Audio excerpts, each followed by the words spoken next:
Hello, listeners, and welcome to this, the 17th episode of the Heresy Accountability Buddies podcast. I'm Jacob, and today I'm joined by Duncan, Jack, John, and Jamie. And we're glad to have you with us. Coming up in this, our 17th episode, we will be going over some hobby progress. We've got this last week's Nova preview, as well as the recently announced pre-orders, in addition to a little bit of talk about everybody's favorite mustache twirling nobodies, the word bearers. Without further ado, let's into our hobby progress. Who wants to get us started? Sure. I got all the bikes done. I don't remember if I did that last time or not.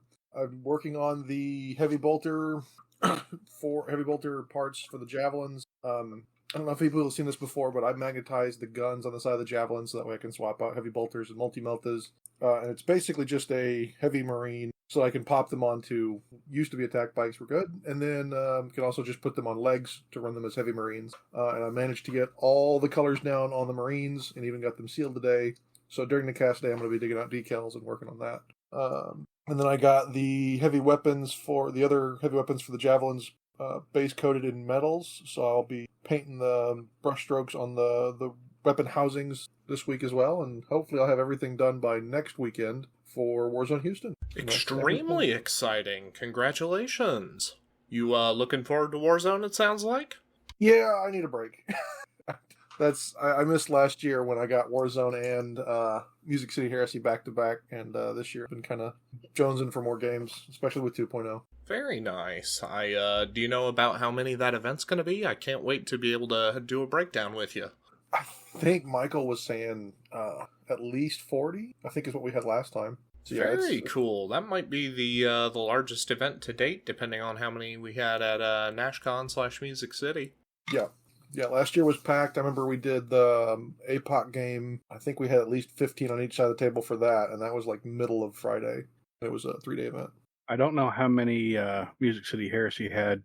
I think they said during the actual event that they were at capacity. Jack, am I wrong on that? You are not wrong, sir. I think in the 30K section, there's probably 30-ish? Does that sound about right? Yeah, 30 sounds about right, yeah. Yeah, there were more people there for this than there were last year. I'm pretty sure of that. Yeah, pretty last year cool. Sounds like as we talked about in that NashCon review, and I think we may have dabbled on last show as well. Seems like Heresy business is booming. Always exciting. I'm always happy to see more people playing Heresy. I think all of us here are. For sure. Who's up next on their hobby progress? Why don't you do it?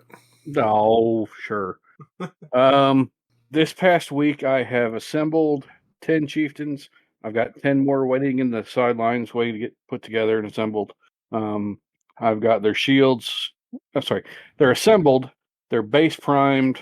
They're pre-shaded, and I've got their greens down. And about 25 minutes or so before we started doing this cast, I finished putting their first seal on them. So now I can start going in and doing highlights and doing the base colors on things like the metals and all the rest, and figuring out what I'm going to do for their chest pieces, because they all have a giant, wonderful Eye of Horus on it, and I really, really don't like painting that model or that chest piece, but that's the way I assembled them. So what am I going to do? Other than that, I've done nothing.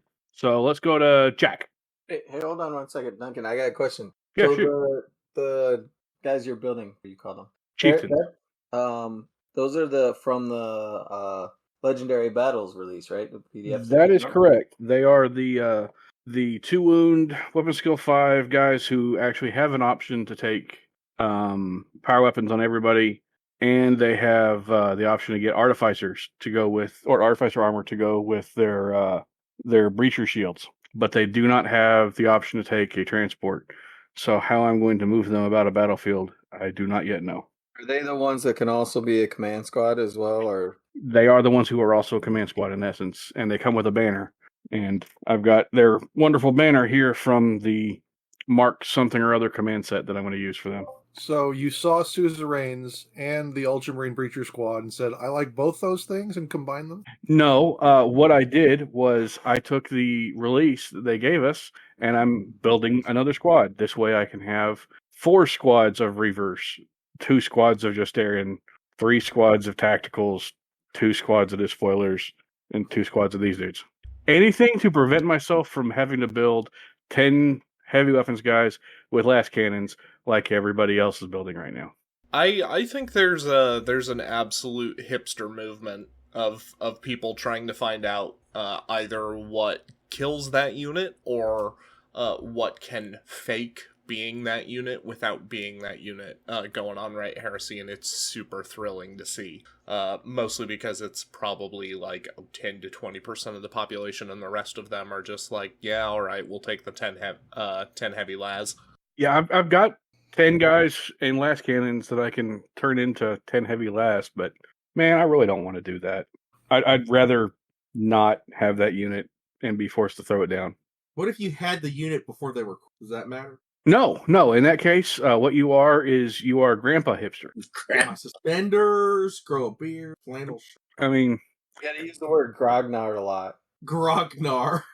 grognard. No, I think we did that even without being hipsters. I never built it because I never actually wanted to have that in a list in first edition because it wasn't something that fit with the way that I built the army. So now I just don't want to build it because it's something that so many people are putting together. It just doesn't appeal to me. I love how Heresy itself is the hipster game, and then we're hipstering the hipsters. I mean, It's nothing but hipsters all the way down. Yep. I'm just happy to have Sons of Horus when most everyone else doesn't. So I nominate Jack to go next. It really simple and easy. I've been cleaning this whole entire week. Garage, hobby station, smoker, and then working a lot, working a whole lot. Dan, I choose you.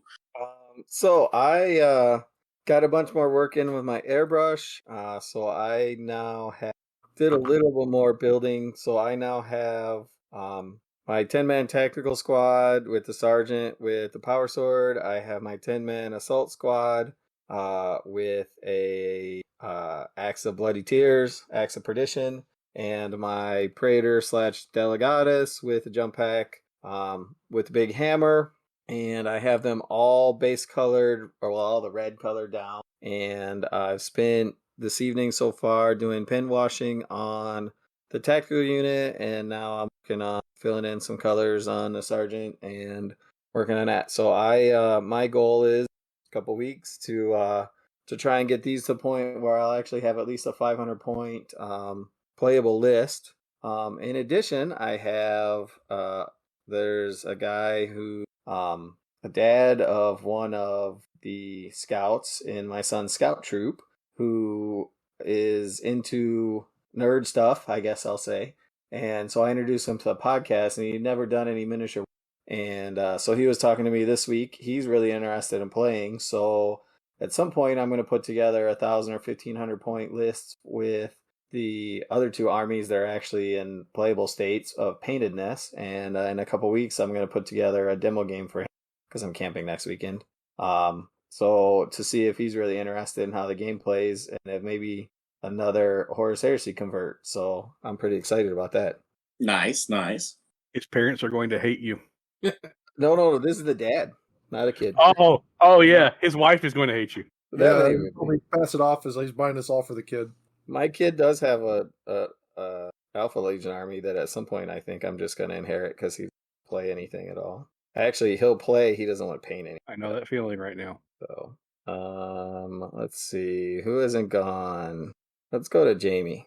So I've had an interesting week with work. My wife ended up having to work a double on Friday, and so I had the kids all day Friday night, and then had to go back and pick her up because we carpool in. But anyway, so this weekend, I painted up 2 veteran, finished rearming 2 veteran tac squads and painting them up and sealing them. One was a plasma combi, and the other one was a Melta combi squad. And I also, on the sergeants, I put some of the new conversion world swords that I got on the sergeants as well. And then I painted up 2 rhinos and built 2 more saber tanks. So, and then there was something else up front. Oh, ironically, it was a heavy weapon squad of las cannons. So I guess I fit in the hipster, and that's all. Well, I thought it was hipster to not do last. No, I thought it was the hip trendy thing right now. It's the trendy thing to do the last cannons right now. That's why I'm avoiding it. Yeah, I've got But you like them before they were cool. yes, I've had two squads of last cannon, 2 squads of Choom, 2 squads of missile launcher, and then I think I also have some plasmas, but I haven't built them out yet. All the other stuff is built out. So I have masses of stuff. Just the paint. I don't know anything about what that's like, sir. I mean, like I have a box of 6 javelin speeders that are literally built, primed, base coated, and converted, and they just need finished paint. They've been like that for 2 or 3 years now. I'm Among not other going to say stuff. anything. Yeah. Nobody here would know anything about that. Nope, not at all. Nope. I pulled 40 jet bikes out of my butt to build this list. I don't think I can. I definitely don't have a knight sitting over there that I built and put together on the day it came out that has never seen a bit of paint. Yeah, a knight. I don't want to own multiple knights, just one. 3 Avengers are sitting up there with base coat. That have I not feel made it attacked by past- all of them. Hey, Jack, how much stuff do you have that's not painted? That's not painted? Yeah. Are Probably. we talking built or not painted? Because for me, that's not built and still boxed up is entirely I another was story. going to go with built, not painted. Yeah, that works. Dreadnought Dot Pod, Anvilus, Charybdis, Lightning, what's the new tank called? Kratos. Kratos. Yeah, that's just within what I can see from sitting here. I know in foam right over there I have 10 Las Cannon dudes, 10 Plasma dudes, 10 Melted dudes, all from last edition that never saw the tabletop or paint. What we're all saying, I think, is that there's too much stuff in our hobby pile of shame that none of us have bothered to complete yet. I thought you painted a Kratos. I started it, I just never finished it because I discovered that it didn't fit in my list. Gotcha. That is kind of a problem. So who's next? Jacob? Yeah, that's me, so that I can stick my nose in here and just be like, once I finish painting my Thousand Suns, I think I've got my Gen Con haul of Battletech, which is like 10, maybe 20 models, and then I genuinely believe I might be done. Off, Dark Age off. Wait, That's we're a good- going in Battletech? It's a good thing you record and do all the editing for us. Otherwise, we'd have to throw you out of the. Hi, man. I just I bought the stuff that I needed for my Thousand Suns, and so I think the only models that I can immediately reference in my collection that I don't have paint on, and I'm not sure what my timeline would be for painting them, would be the Alfarius and Corax that I have, and then the Beaky Marines that I got in the starter that are gonna go in the army with Corax. But that's something that I can't focus on right now because I made a bunch of progress this week. I am down to just priming I think it's just the missile launchers I've got left for the Charybdis, or Charybdi as it were. I think everything else is primed and ready for me to start doing base coats and pre-shades tomorrow and the week ahead for my Thousand Suns. So 3 weeks till Michigan GT. And if I can pre-shade for a week, and then run my gloss coats for a week, and then tidy up my white and gold for a week, I don't know if the army will be finished, but hopefully it will be finished enough to put on the table and to make myself and my opponent feel respected and worthy of the time and investment. And we just might get there, boys.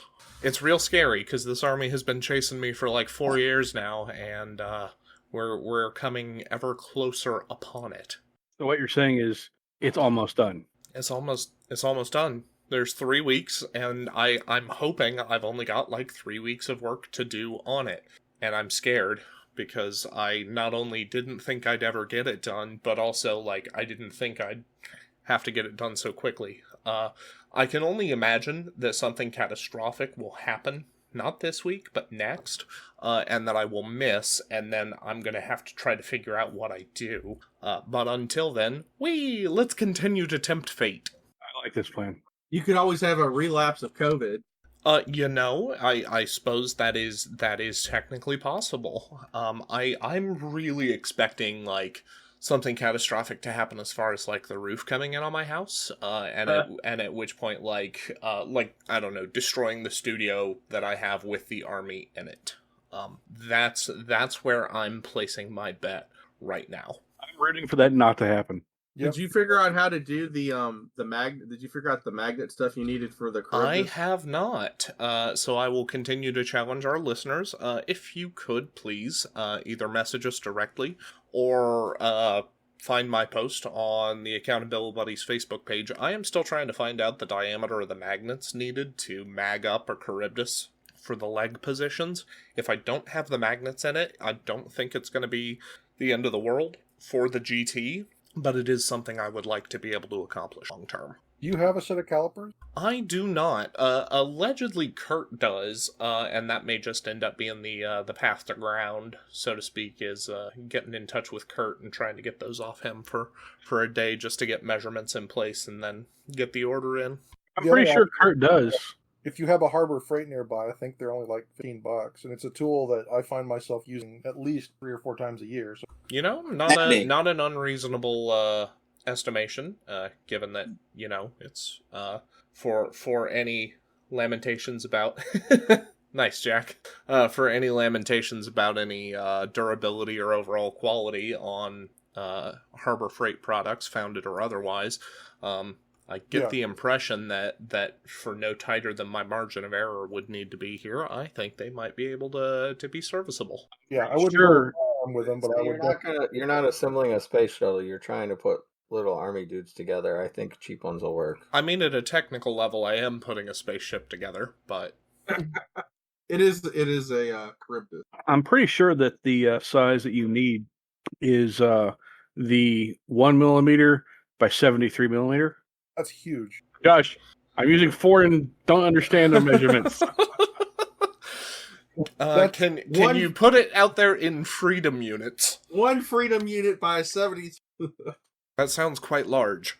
Yeah, Are we talking? Are we Yeah. talking nuggets? Are we talking French fries? I don't. What's the 73? That's 8 9 mil bullets across. Duncan, that's bigger than the ship. Okay, so let me try to restate here. It is 1/4 of an eighth of a French fry It's a 22. by 17 hamburgers. It's a 22 long, wide. Note to self: never trust Duncan with any measurement of anything ever. 6 mil, Jacob. 6 mil. Wait, you Yeah. just now learned that, Dan? Okay, so Jack, you're saying 6 mil by 1 mil? Yeah, that's what I use. That's about the Neat. Warlord. I mean, that's a mil bigger than the Warlord's magnets for Titanicus. That actually makes sense. I mean, given how constantly bouncy those legs on those things are, you really want some decent, sturdy magnets. So you can go with what Jack said, since he used a caliper and actually measured them, or you can go with 1 donut to 3/4 of a pizza, a deep dish pizza, by the way. But it's your choice. It's not New York. No, that would be right out. Always choose deep dish pizza. I I, want some lube. Does it? My Not really. Choose Detroit style pizza. I had a Detroit style pizza for dinner tonight. Actually, we got that from Costco, and Is it one of those ones that? Yep, Yeah. it was one of those ones that was recommended. So we got those, and they're frozen pizzas. But my God, it actually tasted. It's pretty good. It tasted like old school Pizza Hut delivery. I was really kind of amazed at that. And by old school, I mean like the Book It pizza that we got back when we were all young and in school and reading books, because Lord knows we would never read books nowadays. Like when I worked at Little Caesars and used to trade our pizza for Pizza Hut pizza, and I got the better end of the deal every time. Who decided to take you up on that trade? Oh my gosh. If you worked at Pizza Hut long enough, Pizza got tiring, so you wanted something different. I worked at a barbecue joint and I never got tired of barbecue. I can't even fathom. The mind boggles. I worked at a barbecue joint, but I traded with KFC next door. I used to like cook brisket, but then I bought like McDonald's hamburgers for brisket. Yeah. No, things like that do not make sense. It actually does. For somebody who's worked in food their whole entire life, it makes perfect sense. I was gonna say, how often are you buying A&W hamburgers there, Jack? Not very dang, sir. Not very dang. There you go. All right, then. Well, that sounds to me like we've covered tonight's dinner for everybody and our weekly hobby progress. Does anybody else have anything to drop on the hobby progress that has somehow been missed? I have got a custom order in from Battlefone. Custom trays that hold 3 Spartans and another custom tray that holds 3 Charybdis without their guns on. So it allows you to have a lot more room in your carrying case. If you're Kratos, not Charybdis, yeah. Oh, sorry, yeah, Kratos. Okay. 3. Yeah, I'm intrigued by that one because at some point I have 1 Kratos and 2 Spartans, and I will be stealing that idea and making a custom foam tray to carry all that in one light tray or so. So I think that's an awesome find. Good job. Yeah, I will post. So they sent me back the files that they kind of have to get approved. Like I sent them my custom designs, and they're like, "Oh, is this exactly what you're looking for?" And so I saved that image, and I can share it to the group after I remove my personal image. Please, yes, that would be wonderful because I'm looking for something to possibly transport 3 Proteus at the same time. And if I can do it in my 1520, that'd be a lot better than doing it in a spare box. I don't know if Proteus, Kratos, and the Spartans are really close to the same shape. I was kind of surprised by that because I haven't built the Spartans yet. I've got them. I just haven't built them. I built the Kratos, and they're snugly sitting in that tray right now. And then at the least, I could probably try to wiggle around and make something work. Yeah, you can always go in the foam tray creator on their website and do dragging and dropping and stuff like that. But it's neat stuff. I also got more Starforge stuff in. They put up some more silver Emperor talismans. And this one I just think it's a sheathed Gladius, Element's Gladius, and you can actually take the Gladius out. Stab someone with it? Yeah. So you can fight off werewolves with my pure silver Gladius that's the size of a toothpick. Or if I wanted to make the most expensive Guilliman model ever. Why does it sound like something you would actually do? Wait a second. That's an idea. Wait, did you buy 2 of them? Because I can't see you doing that and not keeping one. No, I bought one of those, and the other one I got is the Emperor. Oh, it's the Emperor you showed me? Yeah. Dig it. And then the back of it is just his sword. And yeah, they do some nice stuff. It takes a little while to ship from China. I don't know why they're coming out of China, but GW's got them. They GW stores are starting to get the keychains and stuff. They also have some mechanical keyboard. And I bought an Ultramarines one, but my mechanical keyboard has different size keycaps on the back end, so I don't have Ultramarine keys. But that's all the. Would you be able to use that keyboard? I mean, everything would be just a U. It would probably make them a lot more efficient. I'd be afraid it'd be prone to viruses. Scrap code. Nice transition into tonight's topic, right? Oh. Take it well, away. as we all know, Nova happened this past week, and there has been a lot, and I mean a lot of Forge World drops and pre-orders and previews and things to that effect. So I think I will begin this by saying that the Death Guard Mark III torsos have been dropped, and they're going to start off by becoming available until the 12th of September. Same with their Mark II torsos and their Mark IV shoulder pads and their Cataphracti shoulder pads. The only problem is with all that made-to-order stuff, be sure to double-check when it says it's going to ship, because it's like 180 days, so you got a long time to wait. Yeah, it's nothing that's going to come out soon. It's nothing that's going to arrive at your home soon, but it is available. And they do this is re-release of stuff that's been available before, right? The made-to-order stuff.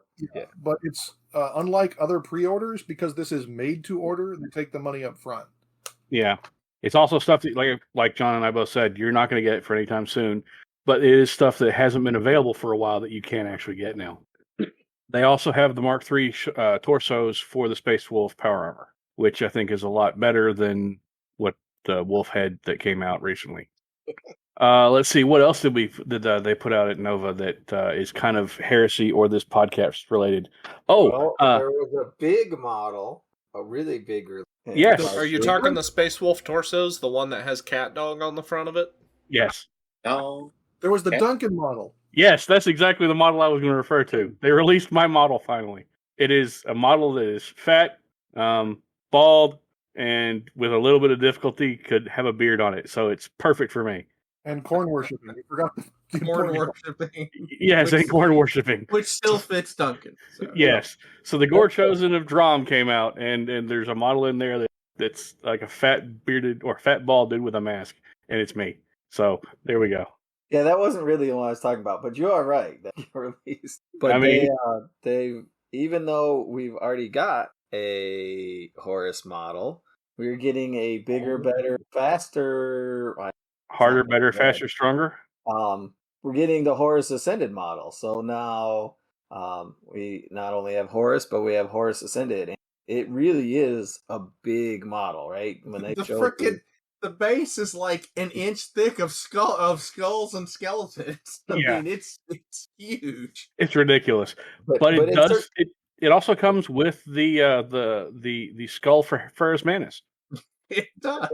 But I will say aesthetic wise, I mean there's nothing wrong. It's Horus, right? I mean it's just a bigger, newer Horus model. It's bigger, more Horus, but to me, I don't know. It was a little bit more 40K aesthetic wise, like, kind of the demon aesthetic wise, which would fit with, Horus Ascended, but it's definitely Horus later in the heresy. Yeah. I mean, the wolf on top of him is a little bit rotted. It's gotten rid of all the Luna Wolves logos. There's more Eye of Horus on there. Yeah. The Talon of Horus is more Talony. Yeah, I guess. And it's a bigger model, and most importantly, it has the nose tube for his Terminator armor. And yeah, it's cool, and yeah, it's coming out from Forge World in resin, and it's probably going to be like $250. And yeah, the base is ridiculously over the top with the pile of skulls and all the bits. And they also said that they're coming out with, what a shock, more Ascendant model of Primarchs and late heresy of non-Ascendant Primarchs too. Yeah, I just want to see late heresy Ferrus, which is like a tombstone. No, yeah, he's already on Horus base. Yeah, he's on Horus's base, or they're gonna have him like as a little meat puppet to pass around between. It'll be a re-release of Horus with Ferrus like on the claw, or maybe you want a Fulgrim with Ferrus's head decapitated. I don't know. So on the sword. The way he's posed, you can kind of see some similarities to the Emperor versus Horus drawings. So hopefully they'll do an Emperor in the pose of ascending the stairs, whereas this Horus could be coming down the stairs. And that gives us a good spot to go to the books. Hold on. I really hate to interrupt our regularly scheduled positivity. I think it is a travesty that we are releasing Ascendant Horus while we still have a Legacy of the Age of Darkness PD. I think that it is criminal that we have tasked sculptors and modelers with time to work on and complete this model, while there are legions who don't have, we do all have Contemptors, but legions that don't have their Leviathans, legions who don't have their Praetors, and legions who are missing character sculpts. Character series sculpts that had rules in first edition. It's lovely, it's wonderful, it's beautiful that we finally finished the Emperor's Children, and those are all out there. And there are a couple other legions that are in a similar position, especially with regard to, like, the Imperial Fists, because you have both Pollux and Sigismund. But, Kervalen, gone. Dirac Rask, nowhere to be seen. Cistus Morturg, nope, we're not going to talk about that guy. Exodus apparently rules, still no sign of a model. Ravenguard, their characters, Alvarex Mon, and, oh goodness, I can't even think of the other guy's name, the Moritat. Nope, no talk about them. Archangel, what's his name, Corswain. Yeah. Erasmus Golg. Yep. It's all, I mean, like, you can at least cheat Erasmus Golg out of the Chain Fist Combi Melta Praetor that came in the first Calth box. I don't disagree with you, but I mean, that's absolutely fair. Yeah. Shabran Dar. Yep. All of this is maddening, to say nothing, again, of units that just never showed up. Iron Havocs. They're the first ones I can point to, just because like now I'm drawing a blank on what other stuff ended up in the Legacies of the Age of Darkness PDF. Fulmentaris, another easy one to point to. We have all this stuff. And I get that we are coming up on celebrating the end of the heresy and the conclusion, the culmination in terms of the Siege of Terra novels. And even though I don't personally like the direction they've taken the lore, that's neither here nor there. They're very clearly trying to capitalize on that heading the direction it's heading, but it blows my mind. And it genuinely upsets me that we have things missing and we're doing Ascendant Horus in a style that is not generally as congruent with the rest of the heresy. I even get that he has rules. He has rules to play a 1,000-point model that lets you spend even more points on the rest of your army. Which is to say, he has rules that you will never be able to play without your opponent's permission, because I can't even fathom what it takes to get a 4,000-point game on the table. He's a warlord. Yeah. He's a warlord Titan. Oh, I thought he was 1,000 points in his Ascendant. But the warlord is about that. I mean, it's just dumb that. I thought the warlord was like 3,000, but I see your point as far as like, when are you ever going to play this? The answer is never, except as regular Horus. The issue I see, honestly, is the heresy is brand new to people who only go to GW stores. It's brand new to only people who only go to individual retailers who did not have the Betrayal at Calth, who did not actually access the Forge World website, and who did not order stuff online. It's brand new to these people. They're like, oh, cool, this novel series I followed for 10, 12, 13, 15 years is finally actually on the table. So yes, they're going to drop models for Horus. They're going to drop a new Angron. They'll drop a new Fulgrim. They'll drop a new Dorn. Things like that are popular for the actual legions are going to drop before they drop things like Keir Valen, Erasmus Gold, before they drop Shabrandar and all the other ones we've mentioned. They're going to happen because they're capitalizing on stuff that's going to be in demand. Yep. Yes, the original ones are going to be there. The original ones are going to be available, but they're not. But literally, these are like 10 or 12-year-old sculpts that the cast not the cast, but the molds may no longer be all that great, and the models may be spindly looking like Angron with the terrible legs compared to the current branch models, the way they're looking, the way they're getting larger. Yeah, I get it. I understand why they're doing it. I'm not saying I approve. I'm not saying I don't approve, but it's... I can see your arguments if it was plastic. Like if Horus was plastic, because they still have the same problem that this I agree. is a freaking store. And this is not taking over. I mean, I have my complaints with the model. The fact that all those corpses are perfectly clean on a brand new battlefield. And I'm a nerd. I can nitpick things, and I can come up with actual complaints. And this is an actual complaint that y'all are... Have at it, brother. I can say, yeah, I think if this Horus was plastic, I think they'd probably sell more. I don't think they'd sell as many as, Plastic Magnus and Plastic Angron and Plastic all those other things. But yeah, the biggest, and I agree with Jacob, that why are we burning all this time and development issues making a model that already exists? I mean, I could see if you wanted to redo the Primarchs, start back at the beginning and go forward, or if you wanted to do them in plastic or something like that, where you're going to get the models in the GW stores. If that's the goal, if that's the main reason that we're doing this is for gamers. I don't think it is. Don't think GW's ever even said that. But I honestly think this is more like our models aren't showing up as much in painting competitions because they're old now, so we need to refresh the range. I think that has more to do with it than it does the playability. I could actually see that. But I agree. I really wish that they were doing this in plastic. So while we're on the topic of releases that don't make any sense, what else did we get this week? Heresy Thursday was a new Psyker. Or not Psyker, Assassin. We have no Assassin rules, right? For it all in the... Right now, you're right. We did have them before. When the rules exactly are going to be released for them. We can speculate in the October book that we're supposed to get, right? Or November, or for Cults Militia or whatever. And that's the model that they come out with on Heresy.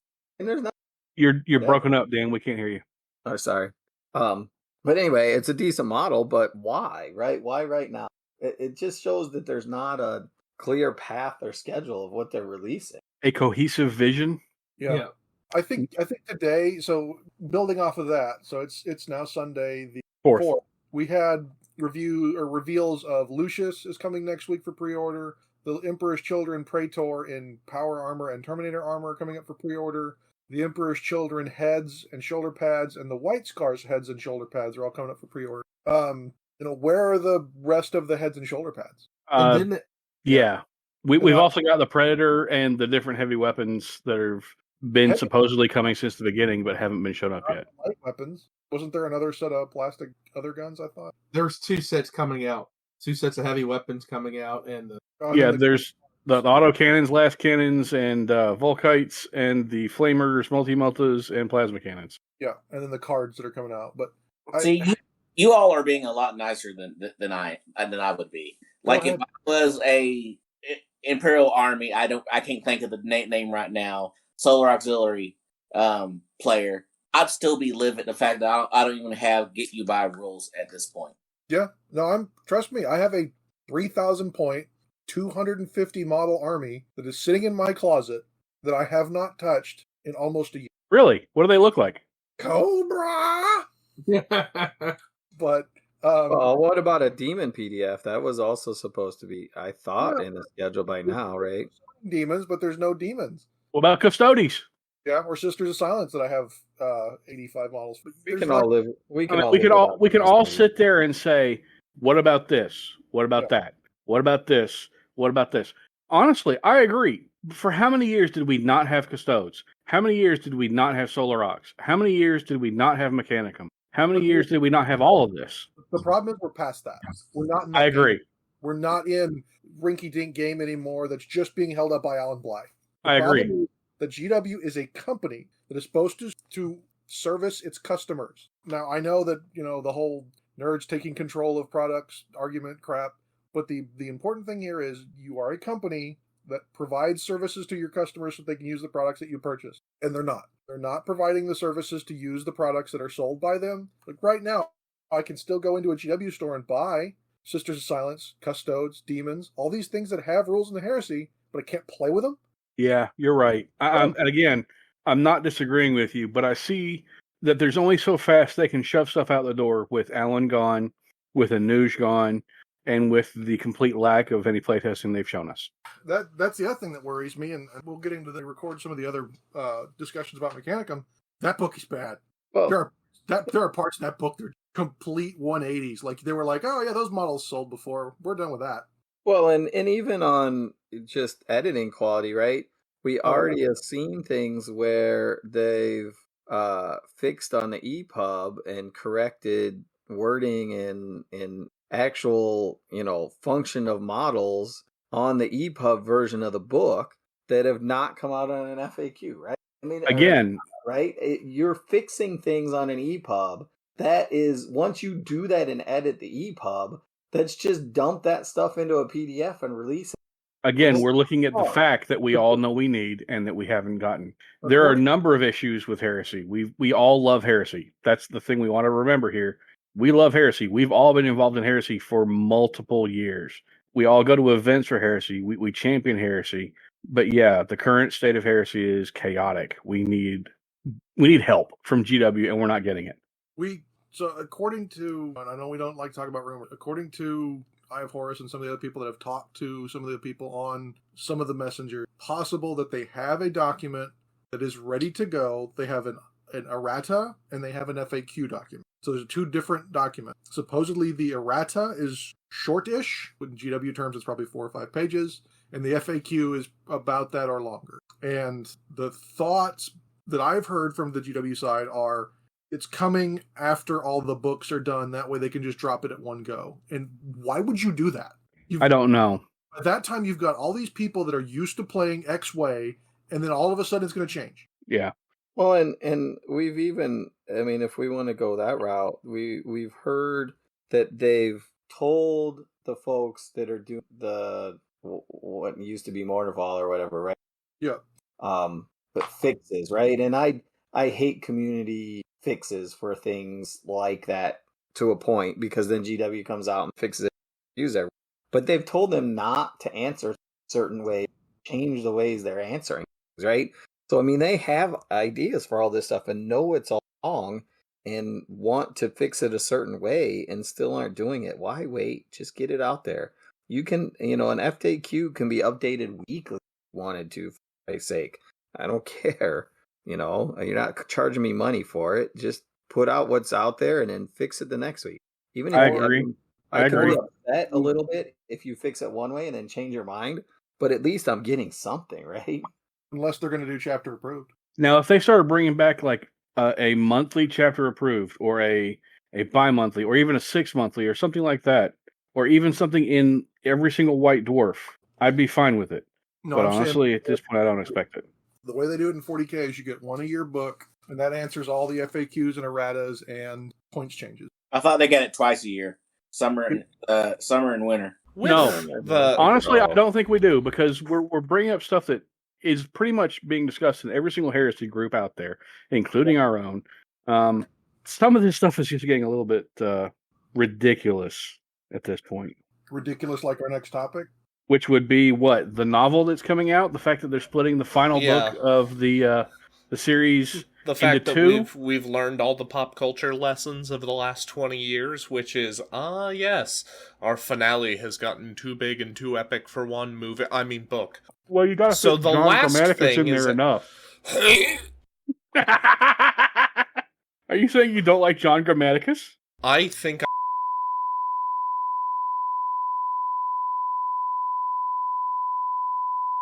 we'll find out if we'll find out if I cut that or I leave that in, but there you go. I kind of hope at this point you leave it in. That's now the hottest take of the whole episode. Nothing that we talked about with the FAQ matters anymore. Nothing about like product and availability. It's all over. It's just the fact that John Grammaticus got me to just be like, yeah, I'm not going to disagree with you. There is a lot in the heresy that I shake my head at. A lot of it was Astarte being a person's name, and then all of the Astartes were named after that person, and then all the other perpetuals were really dumb too. A lot of the perpetual storylines were very ham-fisted. Like Poochie has always been here, and he's always been the best character. You just didn't see him slightly off screen the whole time. And then I must go now. My planet needs me, and he doesn't appear back in the heresy ever again. I mean, there's so many unanswered questions from the heresy novel series that at this point we all wish we had answers for, and we're never going to get answers for. At the same time, I don't think we'll be happy with those answers if we get them. No, I don't think we would.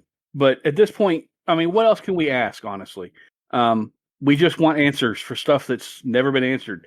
Like, for example, never have John Grammaticus in any books again. That's one thing we could really, really wish for. Another thing I would like an answer for is who signed off on the damnation of Pharaohs, or of Pyrex, whatever the hell that novel is, because that book is trash.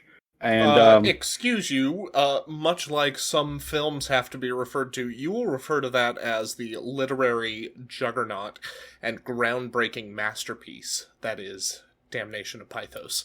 Damnation of Pythos, yeah.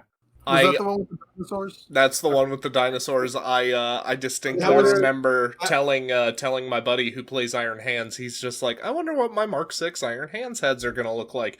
And I was like, hey, did you like the Space Wolf heads? And he's like, well, I didn't hate them. And I'm like, that's great. You'll be able to have dinosaur heads for your guys, just to make sure that we honor Damnation of Pythos in the lore as the treasure it was. And he was just like, I'm never talking to you about things that I want ever again. So is that the heresy version of what? I'm sorry, Dan, you broke up there. I don't like the fact that I cannot listen to this episode now unless that actually gets deleted. Now I get to leave it in here as kind of an auditory claymore. I know where you live. That's fine. You just cut out what the movie is and leave it blank? Yeah. Okay, what you're talking about. That's even better. Yes. Yeah, perfect. Okay, back on topic. Come on. Okay. Guys. So are we ready to talk about Mustache Twirlers, Dirk Dastardly yet? No, because we still have more stuff that's been coming out and revealed. So the artwork on that, he's a little bit big. The Emperor is like 35 feet tall on that book cover. Yeah. He's just psychically making everyone think he's that big. Yeah. So that means in reality, all the Sisters of Silence look up there, and it looks like a toddler on the golden throne. I'm not going to disagree there because I kind of think that, he is superly large. But obviously, throughout the entire series, we've had the Emperor psychically project himself to be what people expect, or something that would be imposing or larger than life for the actual situation. He did it at when he met Sanguinius in the most recently released book, Edge of whatever the heck, most recently released Solar War book. He did it when meeting Conrad. He did it when meeting Angron. All of them. Yeah. I think the only one he didn't really do that to was Magnus, because Magnus already was the psychic power that he was. So he saw most of what the actual Emperor was supposed to be. So I think this is just another case of them going, oh, the Emperor's big and super huge and imposing because he wants us to feel that way, not because he actually is. In reality, I expect he's like a wizened little... That destroys his own narrative of him just being a person. It does. Which is why I have it. I'm okay with the Emperor being like 7 feet, 8 feet tall, like something that would be imposing but not redonkulous. But that artwork is a little on the redonkulous. I don't know. It's artwork. There's enough other problems to complain about that. I didn't worry about that. Yeah.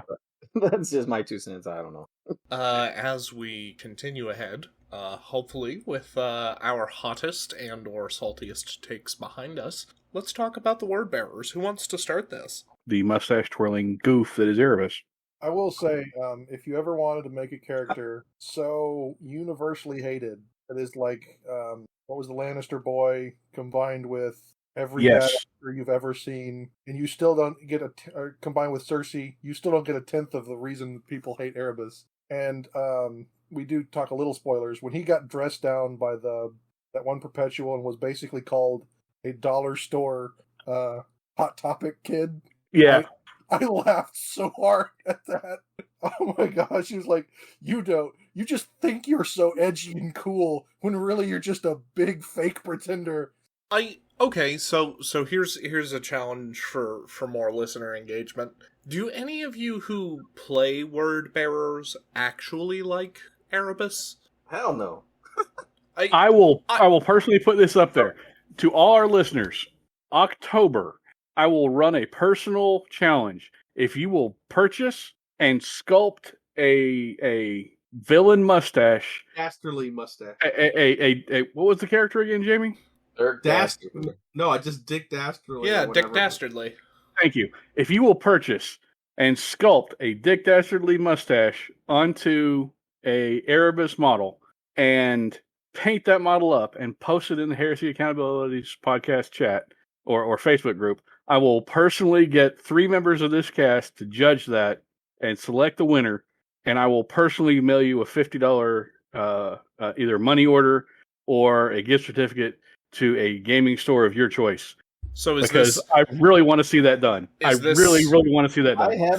For a certain month, or are we doing this as like a Movember challenge where I ain't shaving. That's all that matters. But I'm trying to like give listeners enough heads up that if we say, hey, deadline for submissions is the Wednesday before Thanksgiving or whatever in North America, that gives them enough time to acquire, model, and paint. And then that way, by the time it's Thanksgiving for those of us here, we can take our time reviewing submissions during the long family weekend, and that way we can make sure that we've got whatever appropriate gift or prize on the way to the winner and possibly runner-up in time for the Christmas season. Can we open this up to also Erebus and Cortheron, because they're just as bad? The Cortheron model, I don't think the head on it lends itself to an actual mustache twirling, goofy look as Erebus does. So that's the only reason I would say specifically the Erebus model. Okay. Plus, Erebus features in so many models as literally the mustache twirling goon in the background. And literally every single thing he comes up with, except for corrupting Horus, fails so spectacularly that it just fits him to a T. But yeah. The Great Abyss, or the Battleship the Abyss? Yeah, God, yes. I mean, like I said, I'm willing to chunk this out of my own pocket. I just want to see this sculpted up and multiple people doing this, including Dan, because I know Dan has an Erebus model, and I just so want to see. I just want to see everybody turn Erebus into a mustache twirling goof.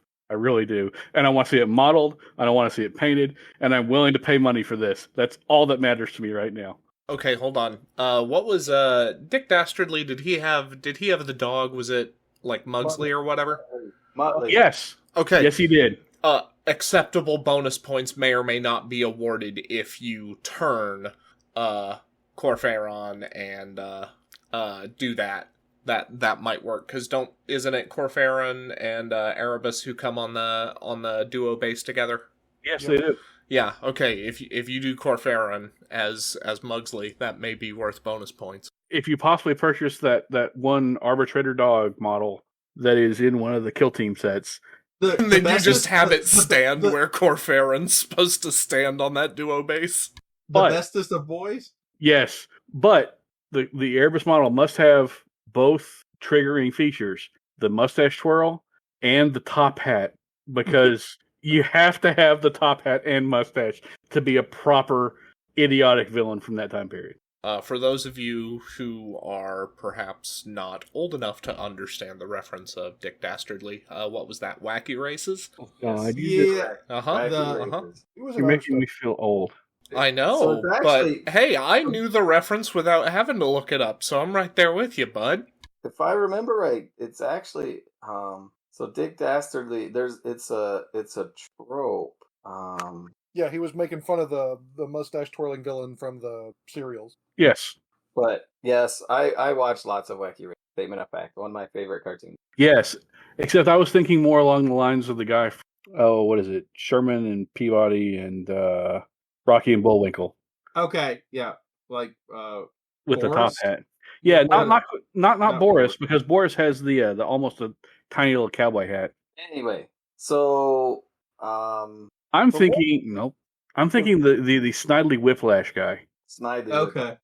The Lorgar book was a little interesting. It actually started with Lorgar appearing on this big desert planet, kind of like Mad Max Priest, if y'all have seen the movie or the comics, where the whole world is kind of a giant wasteland and they drive from city to city in these giant caravans, preaching the whole way.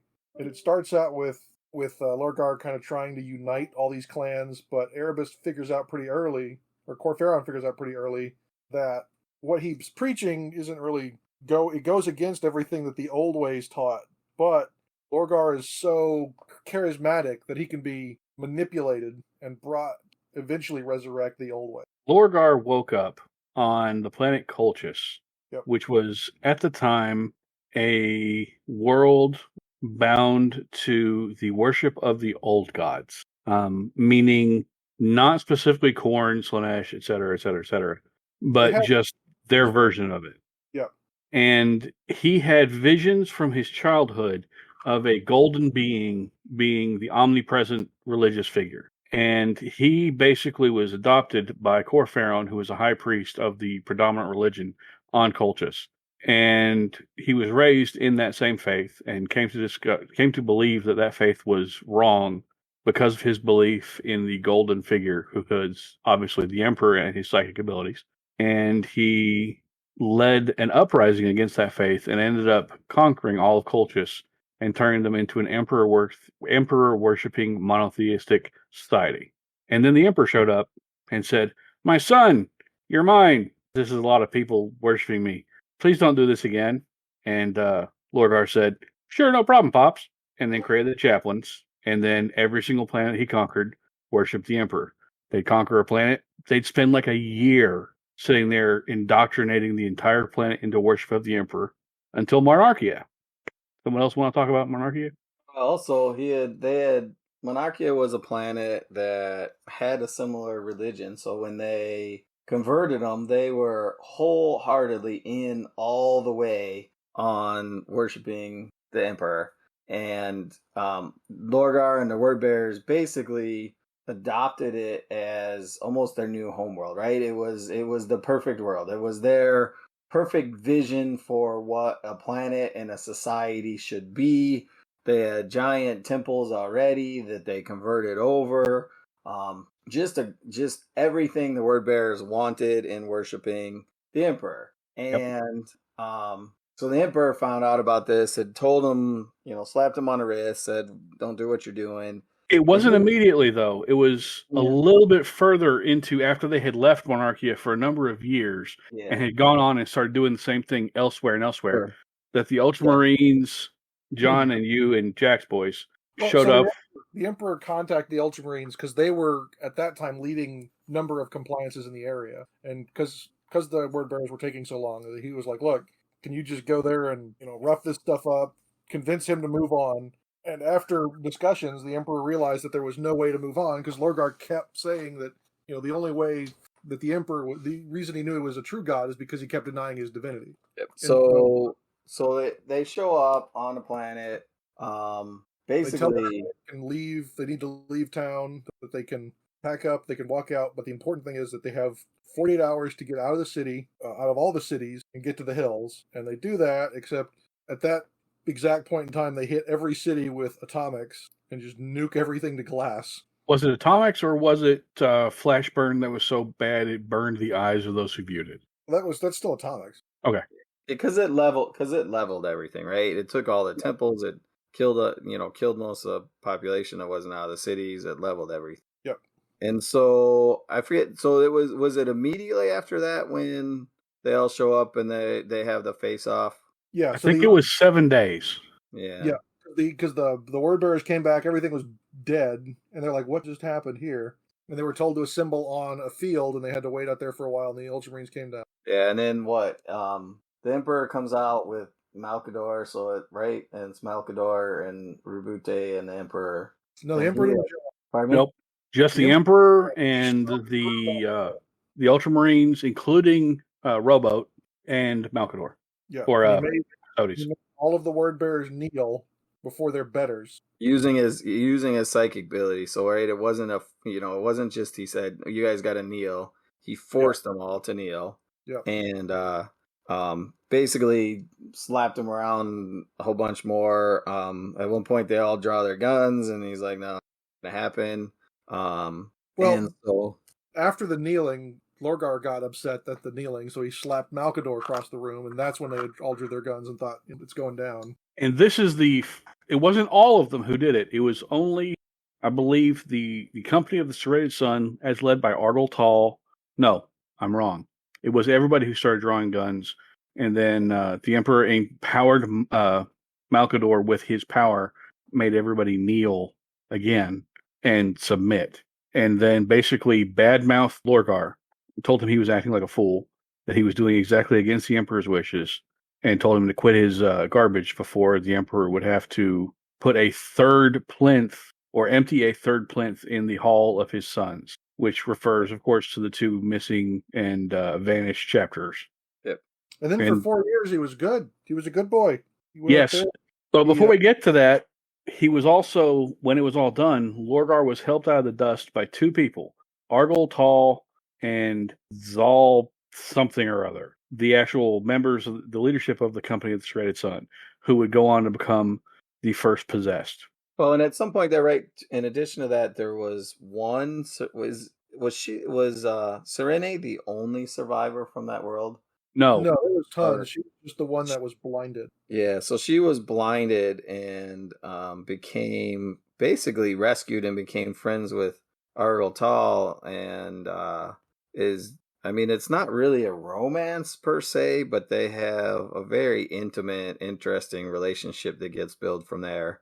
And then she's your kind of viewpoint character, because they always need a human to look into the stories. So she's your kind of grounding touchstone. Yeah. And also drawing, obviously, a lot of the heresy draws biblical parallels.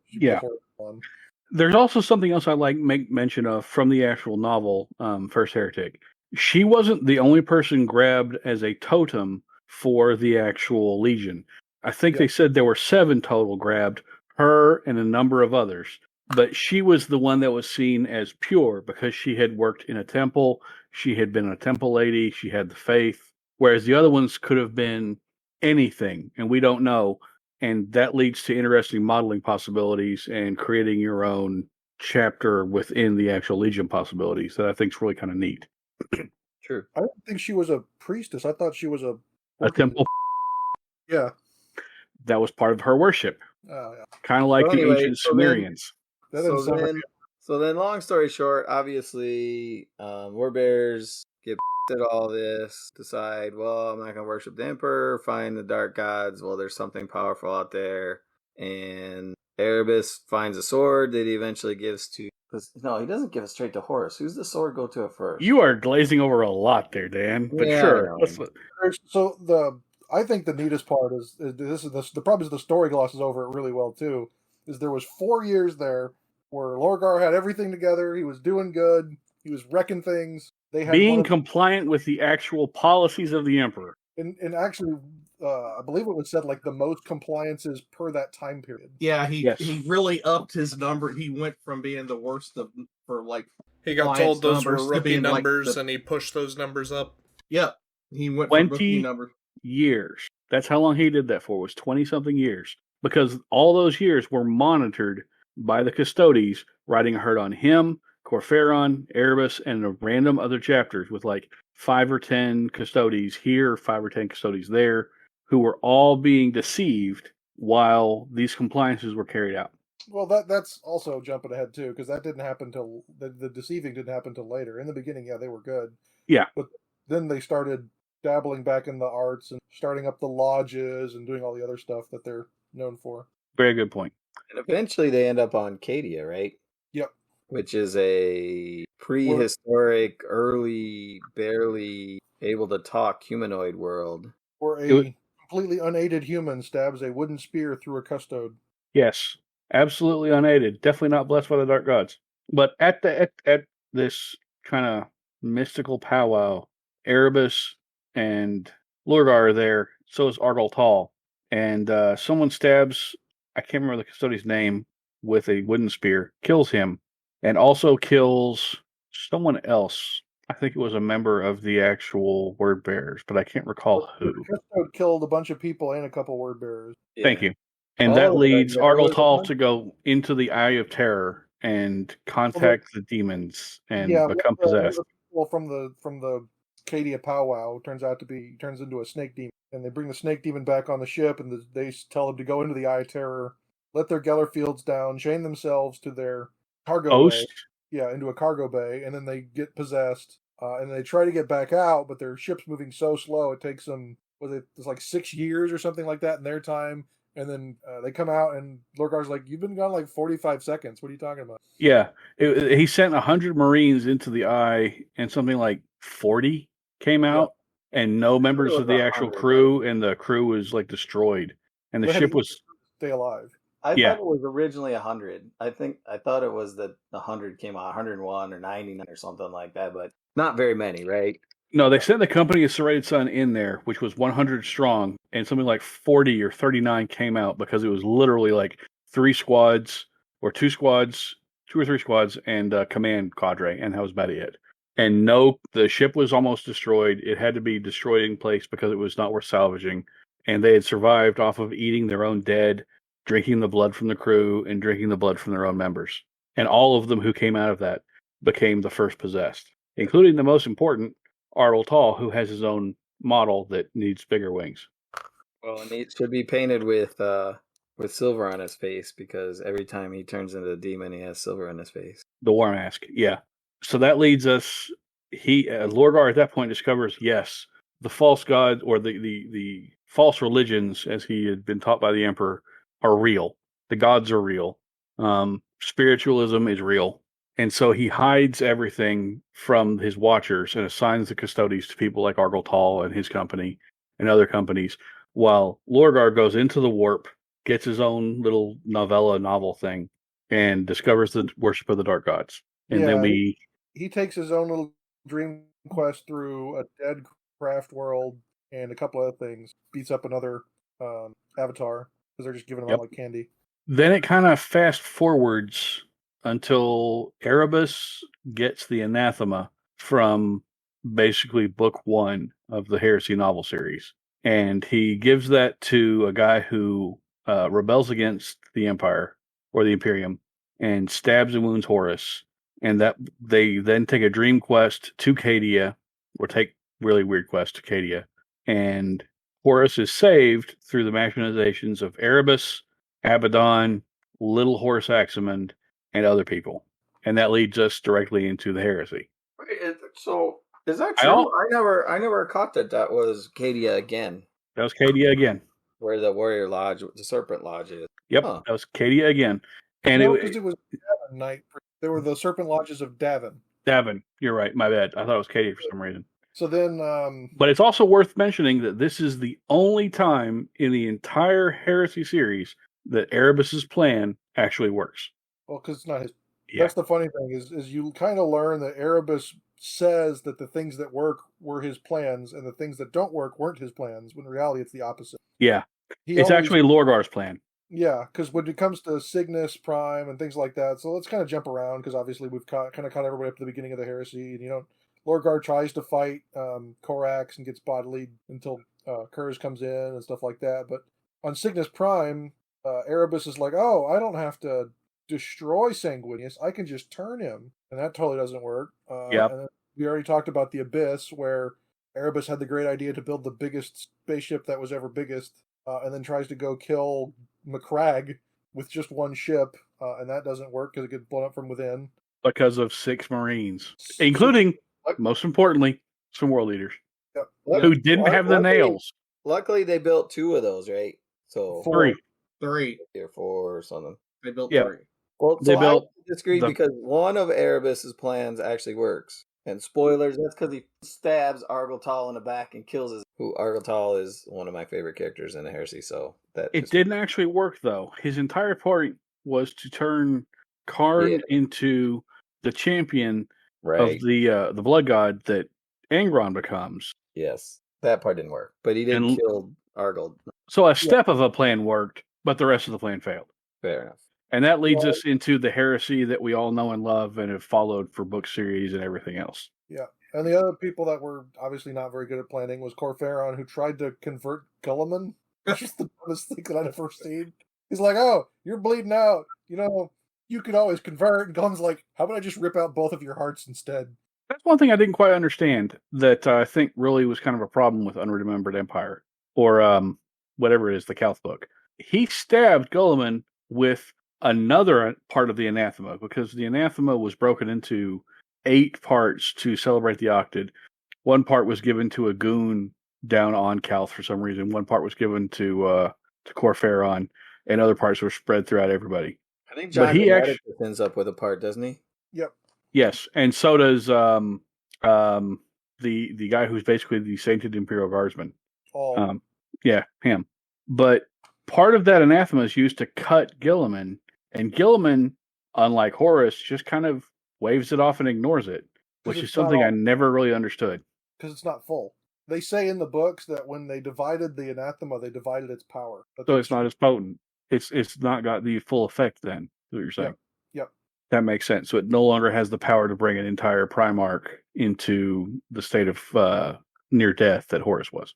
Yeah, which is why Grammaticus, I think he actually complains that they break it at one point, because then he has to go get the Fulgurite to try to kill Vulcan with. Yes, Jacob's favorite character. Yep. And so that kind of ties us into mid-heresy, I think. Yep. And leaves us with not the immediate war on Terra, but leaves us with the current state of where the models and rules are. So Rennie died somewhere in late heresy. She gets resurrected as a perpetual for a day. That's it. No, that's even in that's in Betrayer still, I think. Yeah, that's early heresy before Angron becomes a demon prince. That's in the Shadow. No. Yeah. Yep. That's in the Shadow War. It's in the Shadow War, yeah. Shadow Crusade. Shadow War like mid-heresy. It's right before, because it's in the lead up to Argyll getting stabbed by because there was some sort of prophecy, and part of that was part of the prophecy that Erebus was reading or whatever, perpetrating or whatever. So that's kind of the lore. So on the table, I don't have the book in front of me, but they're obviously besides the Thousand Sons, they're probably the most involved in psychic powers of the mid heresy legions.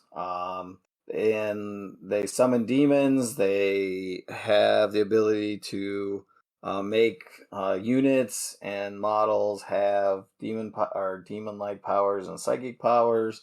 One of their units is the Galvorback, who are basically ultimately the chosen Marines, Chaos Marines from 40k lore. If you're coming from 40k, but they're the first one, so they're nasty. They're one of the cooler model sculpts in that they have all the armor bits all over them, and they're just really, really cool models. We talked about Matt Cain. That's one of the models that Matt Cain painted on Forge World. So if you go into Forge World, he painted the original Galvorback unit. They have a Marigal Dreadnought, which is a Dreadnought with kind of the same ability to turn into demons. Their armor, so they originally had gray armor, and at some point they went to red armor, but it's all a dirty red.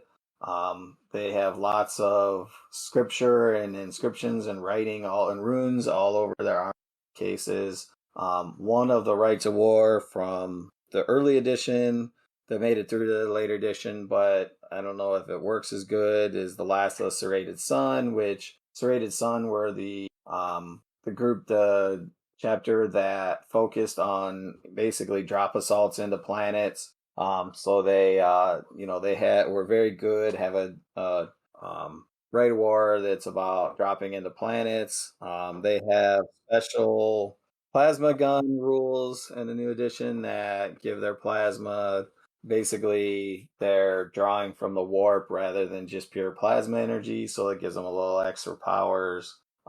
Let's see, what else can we say about where Bear is on the table and in the hobby side? Close weapons too now? Pardon me? Don't they have special close combat weapons too? Yeah, I think like Demon, I could grab the book and we could go through a little bit more specifics on the rules. I figure let's actually do the actual specifics because I grabbed the book, unfortunately, and I have it here. I also have the book, unfortunately, but luckily I don't know how to read. Well, we've done that for a while, Jack. There are some pictures. I think we established that in a previous podcast, though. Jack doesn't know how to read, if I remember correctly. I mean, that's probably true. All right. So rules-wise, they're a fairly standard legion, except they have some fun stuff that fiddles with leadership. You can never modify a word bearer's leadership below 6. That's their true believer thing. And if in a close combat it results in a draw, they have that special rule. They win the combat by 1, unless there's some other special rule like this that gives someone else a similar point, in which case it remains a draw. They also have the advanced reaction that we covered when we did their actual review. Well, yeah, they have the Priests of Forgotten Lore, which lets you give Praetors may select Burning Lore upgrade, and they can get a Diabolist Consult. Yeah, so Burning Lore gives them Corrupted and the Psycho Unit type, or the actual Praetor, or Cataphractic Praetor, or Tartaros Praetor. And they also get access in their psychic abilities to Diabolism. They also get Dark Channeling possible for their actual infantry and dreads, and those infantry and dreads also get corrupted. And you have access to the Anathema, or tainted weapons, for 10 points a pop per person, which has specific rules for them. And then there's warp fire weapons for everybody, which is pistols, blasters, and cannons, which are kind of like plasma guns and pistols, or plasma pistols and plasma cannons, that have their own special rules that kind of mirror plasma, but are a little bit weaker in some ways and better in others, because they add pinning versus having strength 7. I think these are strength 6. I haven't got to that page. That is correct. Cool. And they also have, I think it was a 2nd edition rulebook where there was a bolt spitter or something. Yeah, there's I think the Marigal still gets a bolt spitter. They have a bolt spitter and greater bolt spitter rule. Okay.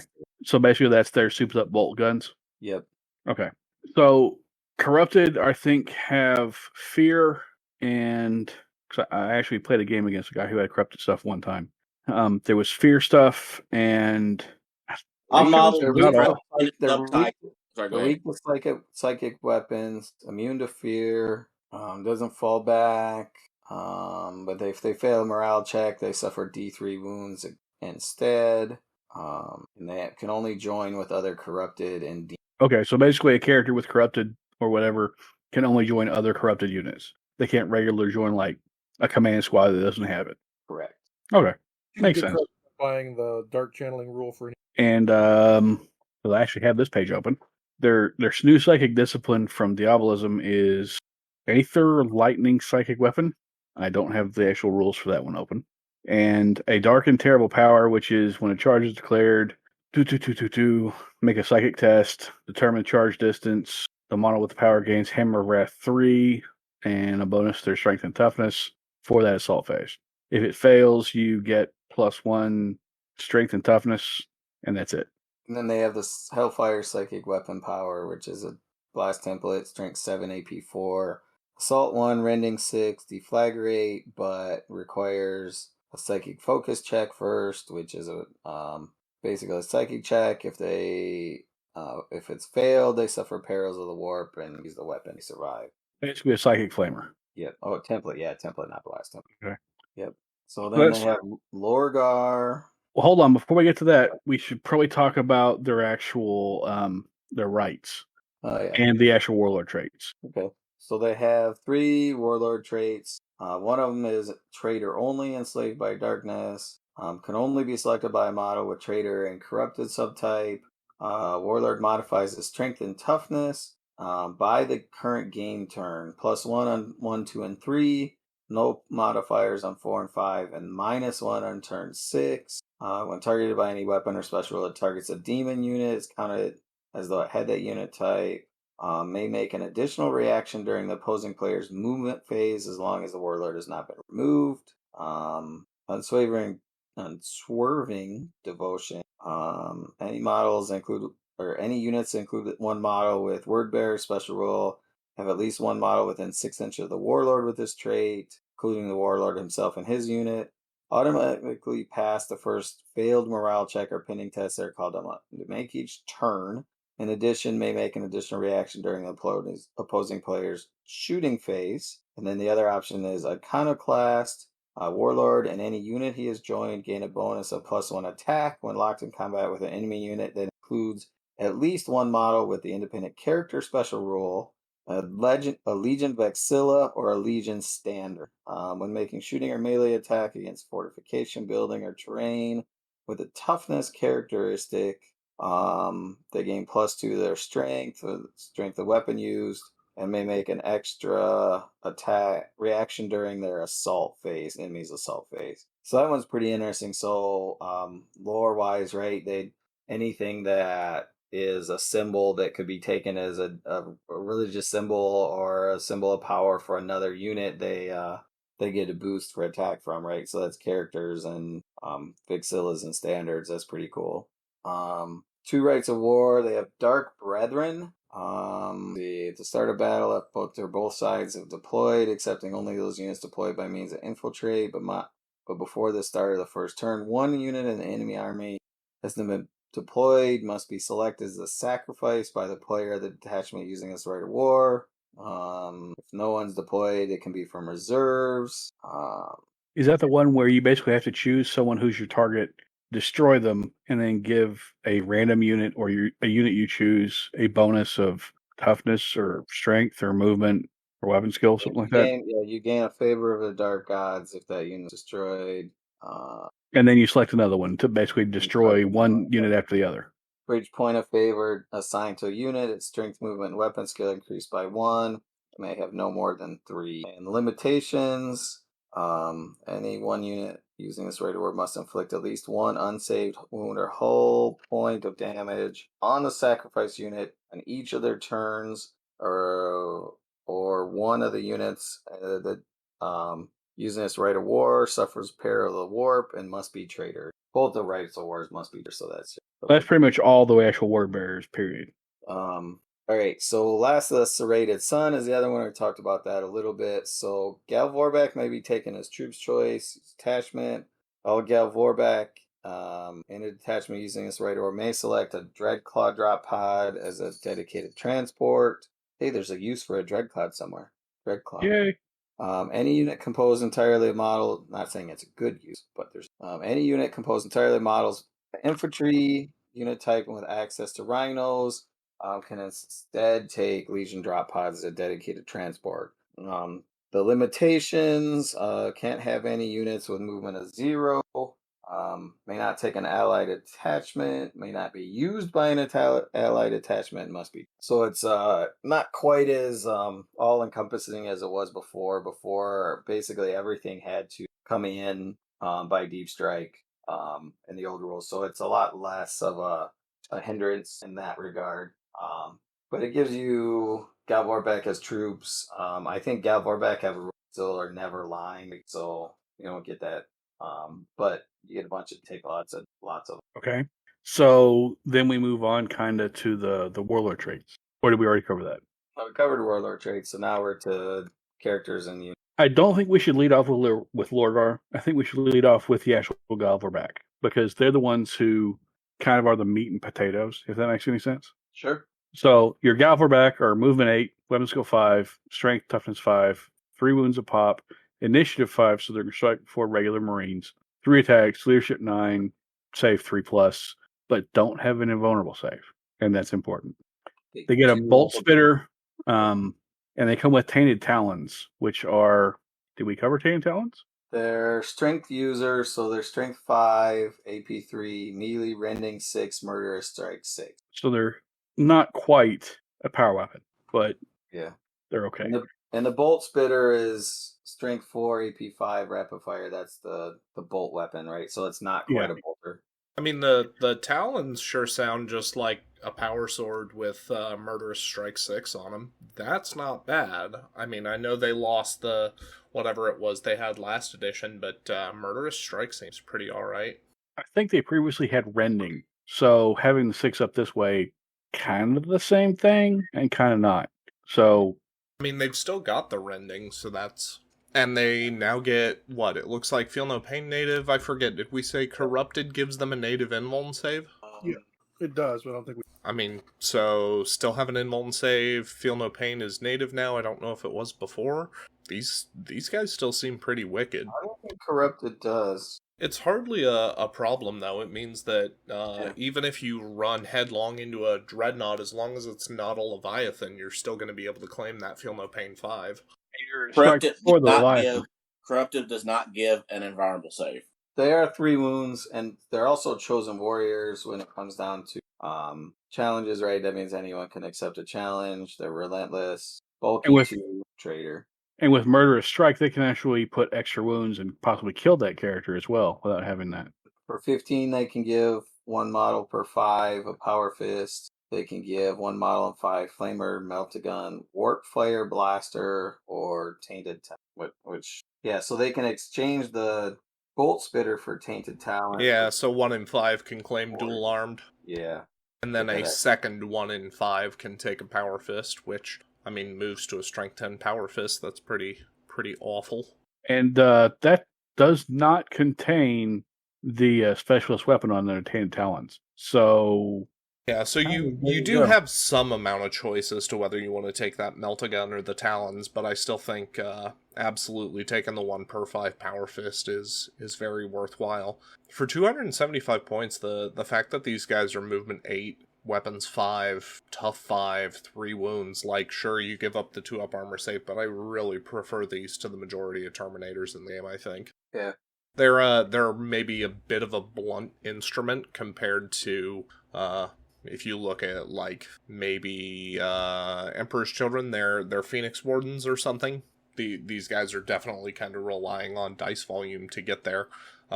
But at the very least, it feels like they're going to do what Death Shrouds kind of do, which is just to suck somebody into close combat and just be like, we're going to sit here forever. I don't know how many points you cost, but you're not getting out. I think with them, you also have the fact that they are toughness 5 and strength 5 rolling with them. So most things that would normally double out something like, say, a Justarian, no matter what, even after that first round combat, they're not going to double these guys out. Power Fists causing 1 wound. Power Mauls, 1 wound. Most Dreads, 1 wound. Yep. I'm trying to think. I guess at some level, I could see an argument where, like, suzerains would do really well against them, because where suzerains kind of flounder is against enemy terminators that they can't instant death super reliably, and that's just not going to be a problem here. I see that. I mean, you're not really causing instant death because there's no real instant death except from the librarian. Yeah, the problem is the suzerains lost the murderous strike. I thought they still had it when I played against the Gal Vorback squad. When I thought we had it, it was an even fight. I don't know how it's going to be now. Well, I mean, the AP2, doesn't make any difference, right? So I think the actual difference there is going to come down to the toughness 5 rather than the actual stats and anything else. Yeah, That and the initiative 5. Because if these guys are depending entirely on feel no pain. Did suzerains bump to 5 though? Suzerains are now a 4-up involved in close combat. No. Initiative. I think they're still I4. Okay. Yeah. So Gal Vorback are really good. They were always really good, I think. Yeah, they're a very strong choice, and the fact that you can have them as troops in that one rite of war definitely gives them ability bonus bump. Yeah. Does that right give them line or no? I thought we said that for whatever reason, either Corrupted or something said they could never claim line. No, actually, I'm thinking old edition, so it doesn't actually say that. Oh, but wow. The Rite of War does not give them line. I mean, that's still the case where it kind of continues a trend that we've touched a little bit on while talking about our Traitor Legions up to this point with regard to Death Guard and Thousand Suns, where, yeah, you might be able to move something to troops, but it may not always have line. Like I know Castellax gaining line for Thousand Suns is pretty highly conditional, versus Death Guard, where you can take, wasn't it, heavy support squads, but they don't gain line. So again, really pushing that traitors are a little more malleable to non-objective based win conditions, if that makes sense. And that's something that's not unreasonable given the lore. That's something that definitely didn't do the traitors any favor as they made their way to Terra, is that they didn't seem to necessarily like establish supply lines and really commit to logistics. They left a trail of smoldering worlds in their wake, and then the loyalists were just getting to collect everything as they kind of hightailed it closer and closer to Terra. Yeah, that definitely kind of shows through with these guys.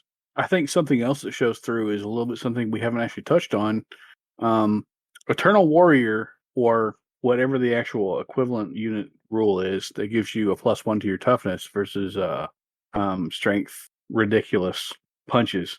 These guys are base strength 5, not modified strength 5. So one of the 5 of these guys can get a power fist. So people like, for example, Fafnir Ran, or the other high toughness guy for the Imperial Fists, can get punched out by these guys in one hit from a power fist.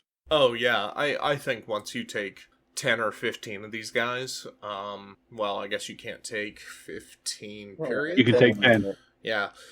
Take 10, no matter whether you're putting them in a Charybdis or a Spartan. I think grabbing the 2 power fists and just doing your best to make sure that those 2 die last.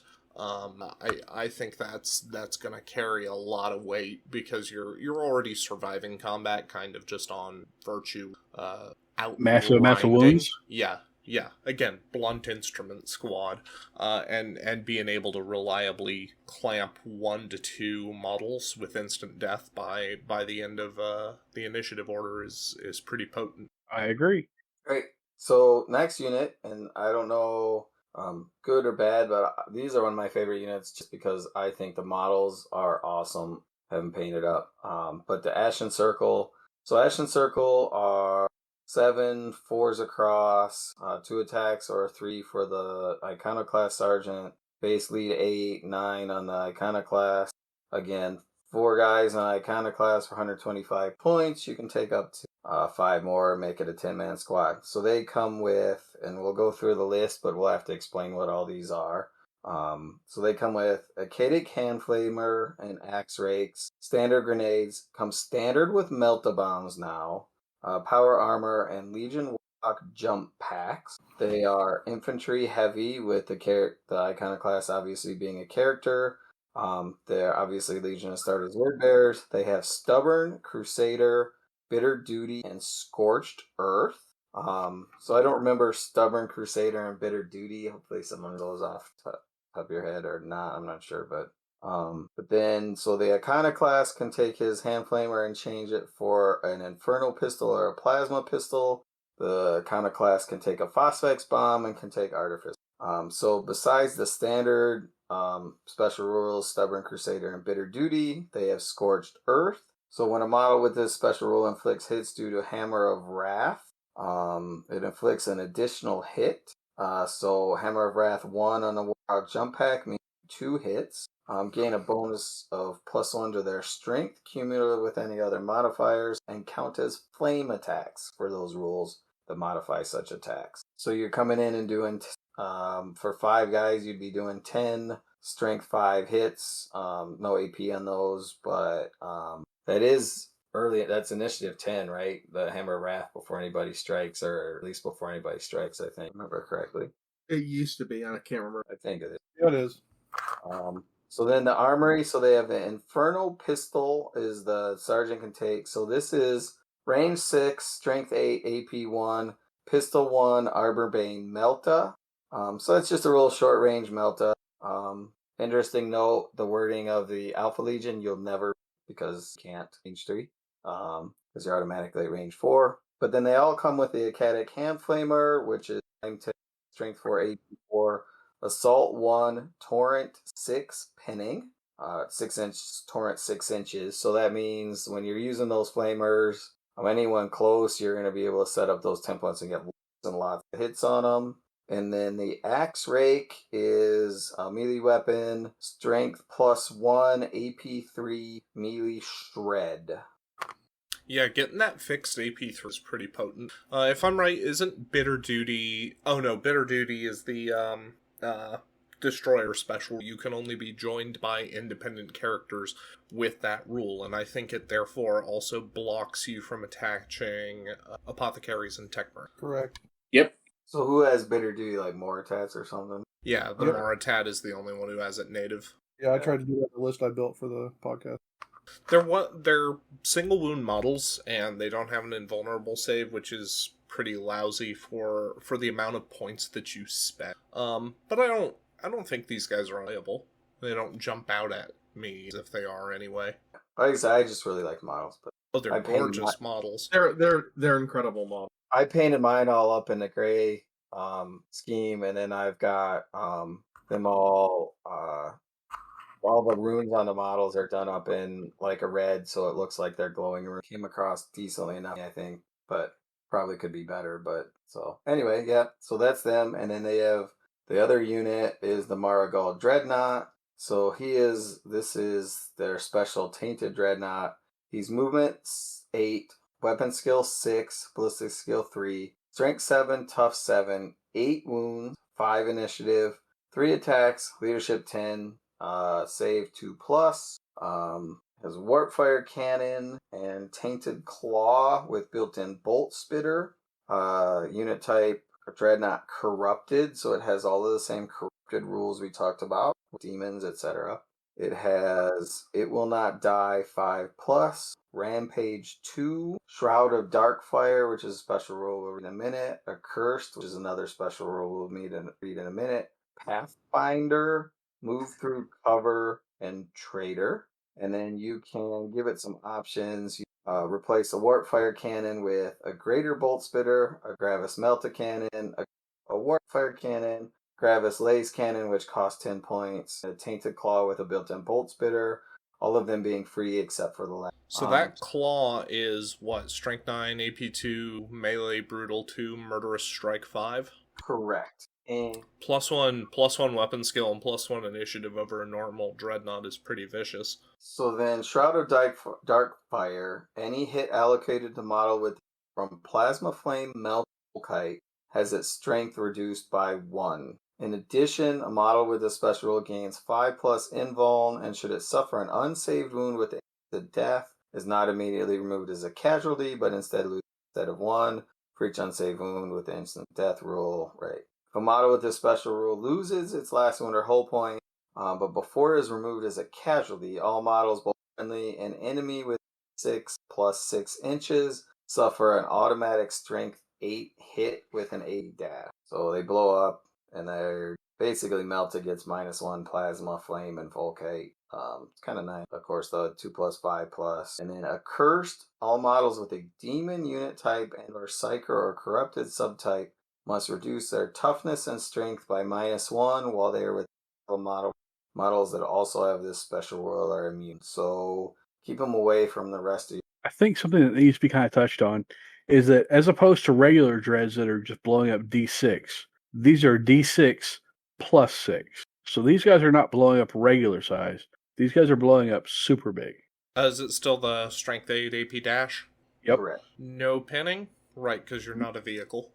Womp Yep. womp. But, I mean, still the possibility of it blowing up with a 12-inch blast. That's a bit ridiculous. Oh yeah, that's What's still the a big potential. What's the Rampage 2 Riot? I think Plus two Rampage attacks is... when charging. No, that's Rage. Oh, it's... Ooh. Rampage, I think, is that number of bonus attacks either when you're outnumbered or when you have more than one model in base with you. I think it's when you're outnumbered. And since I think Dreadnoughts just count as 1, which is a weird thing that's never been cleared up, but whatever, you're basically always going to be outnumbered. So you're going to be making 5 attacks plus or minus charging at weapon skill 6, which is absurd. Whew. Yeah, those things are brutal. And then Corrupted has you cause fear, we said. So Right. the enemy's going to be -1 leadership just for being around you, and then by the time you're going to reliably gut 2 to 4 models every close combat, I get the impression that there's a strong chance this model will sweep. I think the biggest resistance to this model, though, is like a Land Raider or a Spartan, where you can get that armor 14 and kind of try to shut the door on Strength 9 in close combat. Yeah. I mean, it is a... that's something else that kind of needs to be touched on, is it's got the Tanning Claw. So, as opposed to the regular Claw, that is Brutal 3, this one's Strength 9 flat, Brutal 2, Murder Strike 5. So, Primarchs don't really want to tangle with these, as opposed to a regular Dread, if that makes sense. So this actually does, depending on the Primarch, a little bit worse than other dots, because you dropped a point of Brutal in there, and unless the enemy Primarch is only weapon skill 6, and I think there's only maybe 3 of them who are that low, I think Largar might be on that list, but I think he actually does worse against a Primarch than normal because of that. Well, it kind of depends on the Primarch, as you said. Yeah. Yeah. I think you built in that last cannon, so you got to take out those Spartan 10 points. Put some. I would. Man, that's difficult because I know you're going to be close enough to get the. Actually, is the Gravis Melta twin linked still? I would say Gravis Melta over the las cannon. Maybe that's a free, so that puts him saves you 10 points. Yeah, he's still an upcharge over a normal dreadnought. But I in general would consider the points you're paying to be well worth it. But he's also 8 wounds. Right, because that's what kept dreadnoughts from being good enough. 7. Yeah. It's also, that's also another really cool model, right? Still, I like it. I think it's good. It's a cool model. I definitely agree. I like the model. I like the blowing up 6. I like the extra wound, but it does cost more. Doesn't quite balance out. You're looking at the fact that he's probably going to be a 60-point upcharge over a comparable dreadnought. Yeah. At least that doesn't fall to his death out of drop pods. The most important thing, I think, for this guy, for the Margal, is he's flavorful, he's fluffy, and he fits perfectly for the actual word bearers. Oh, yeah. And again, especially if you're playing that serrated sun list, I think he's a great fit. He doesn't have that warp thing that he used to in the V1, right? Where he could warp through stuff. Yeah, he used to just walk through walls, which made him really nasty. And didn't he used to go crazy too? Yeah, he's got Pathfinder, so that kind of lets him do the whole walking through walls, but not quite the same thing. Gotcha. Yeah, he can't walk through solid walls. He can ignore obstructions otherwise. So we want to move along. Onward and upward. I don't know if it's upward because next is technically Erebus. Well, that's upward. We want to go save Erebus for last and go through the other characters, or I kind of want to save Erebus for after Lorgar because he's that much of a pain. well, next in the order is Zarduleak. Yeah, Zardu and then Argel. Oh. Yeah, let's do Zardo. So Zarduleak, first of all, has the longest name of any character I know that they give in the books until the Crusade or Custodes come out.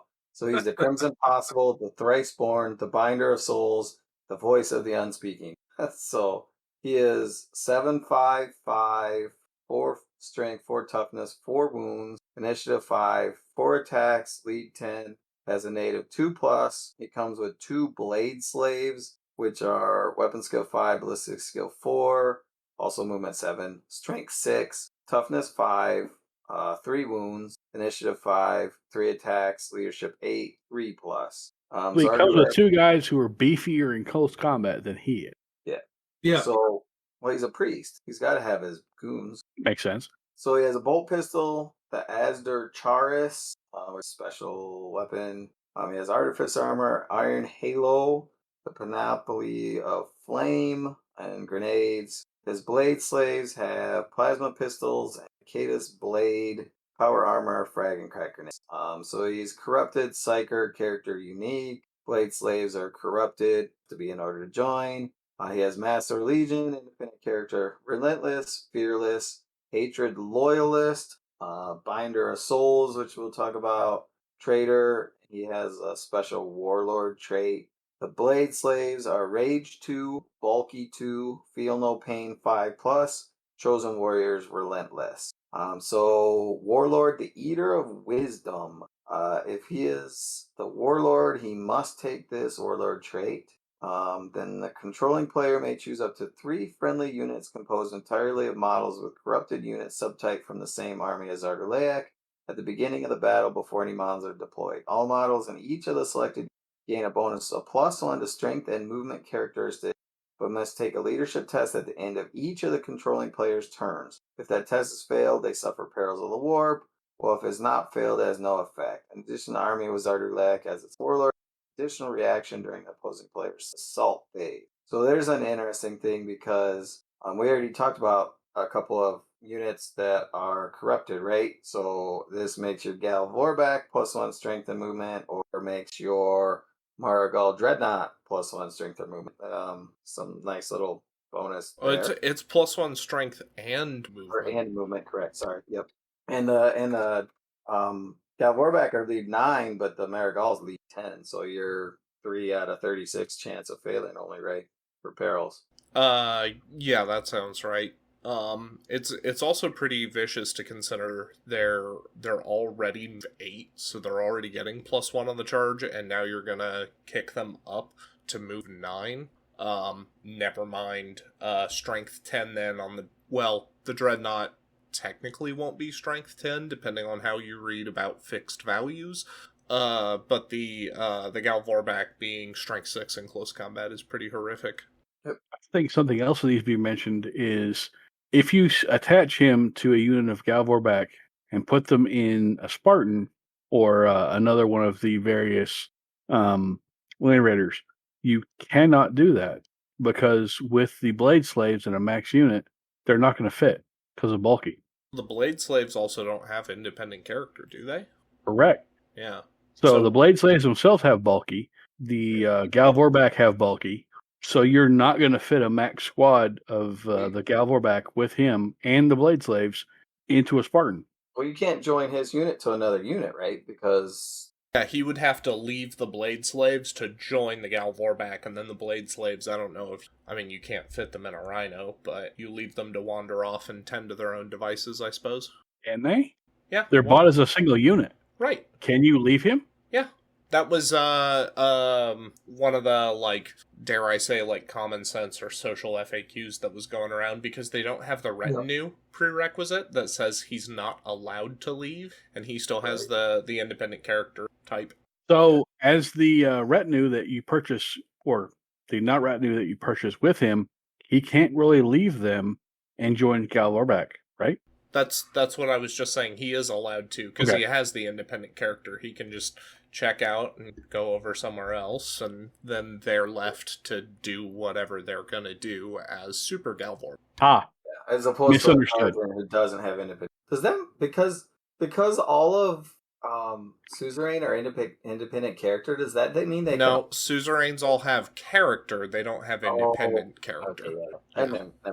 So, all right, weapons. He has the Ezerda Charis, which is a force weapon, strength user, AP2 melee unwieldy force. I assume that would normally be strength 5 because you probably boost your own unit as a corrupted unit, but maybe not. Depends on your list. Blade slave. Didn't you used to be able to buy more blade slaves other than just 2? No, you can only ever have 2. Yeah, but they weren't necessary. Like, they didn't come with him mandatory. Also, he's not corrupted. Yeah, it is. Infantry corrupted psyker character unique. Oh, my bad. I looked at the special rules only. Yep. So the enacted Anaketis blade that the blade slaves have power and force, strength user, AP3, melee murderous strike 5, brutal 2. So Panoply of Flame, all models with the Legion Bears inches.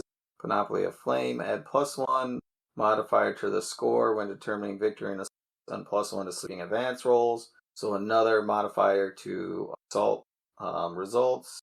Gain psychic discipline, soul binding, and may not select psychic discipline. Dan, you're cutting out real bad on my end. Oh, sorry. Same here. Must be my internet. Sorry. Someone want to take over reading it? Yeah. I'll get there 1 second.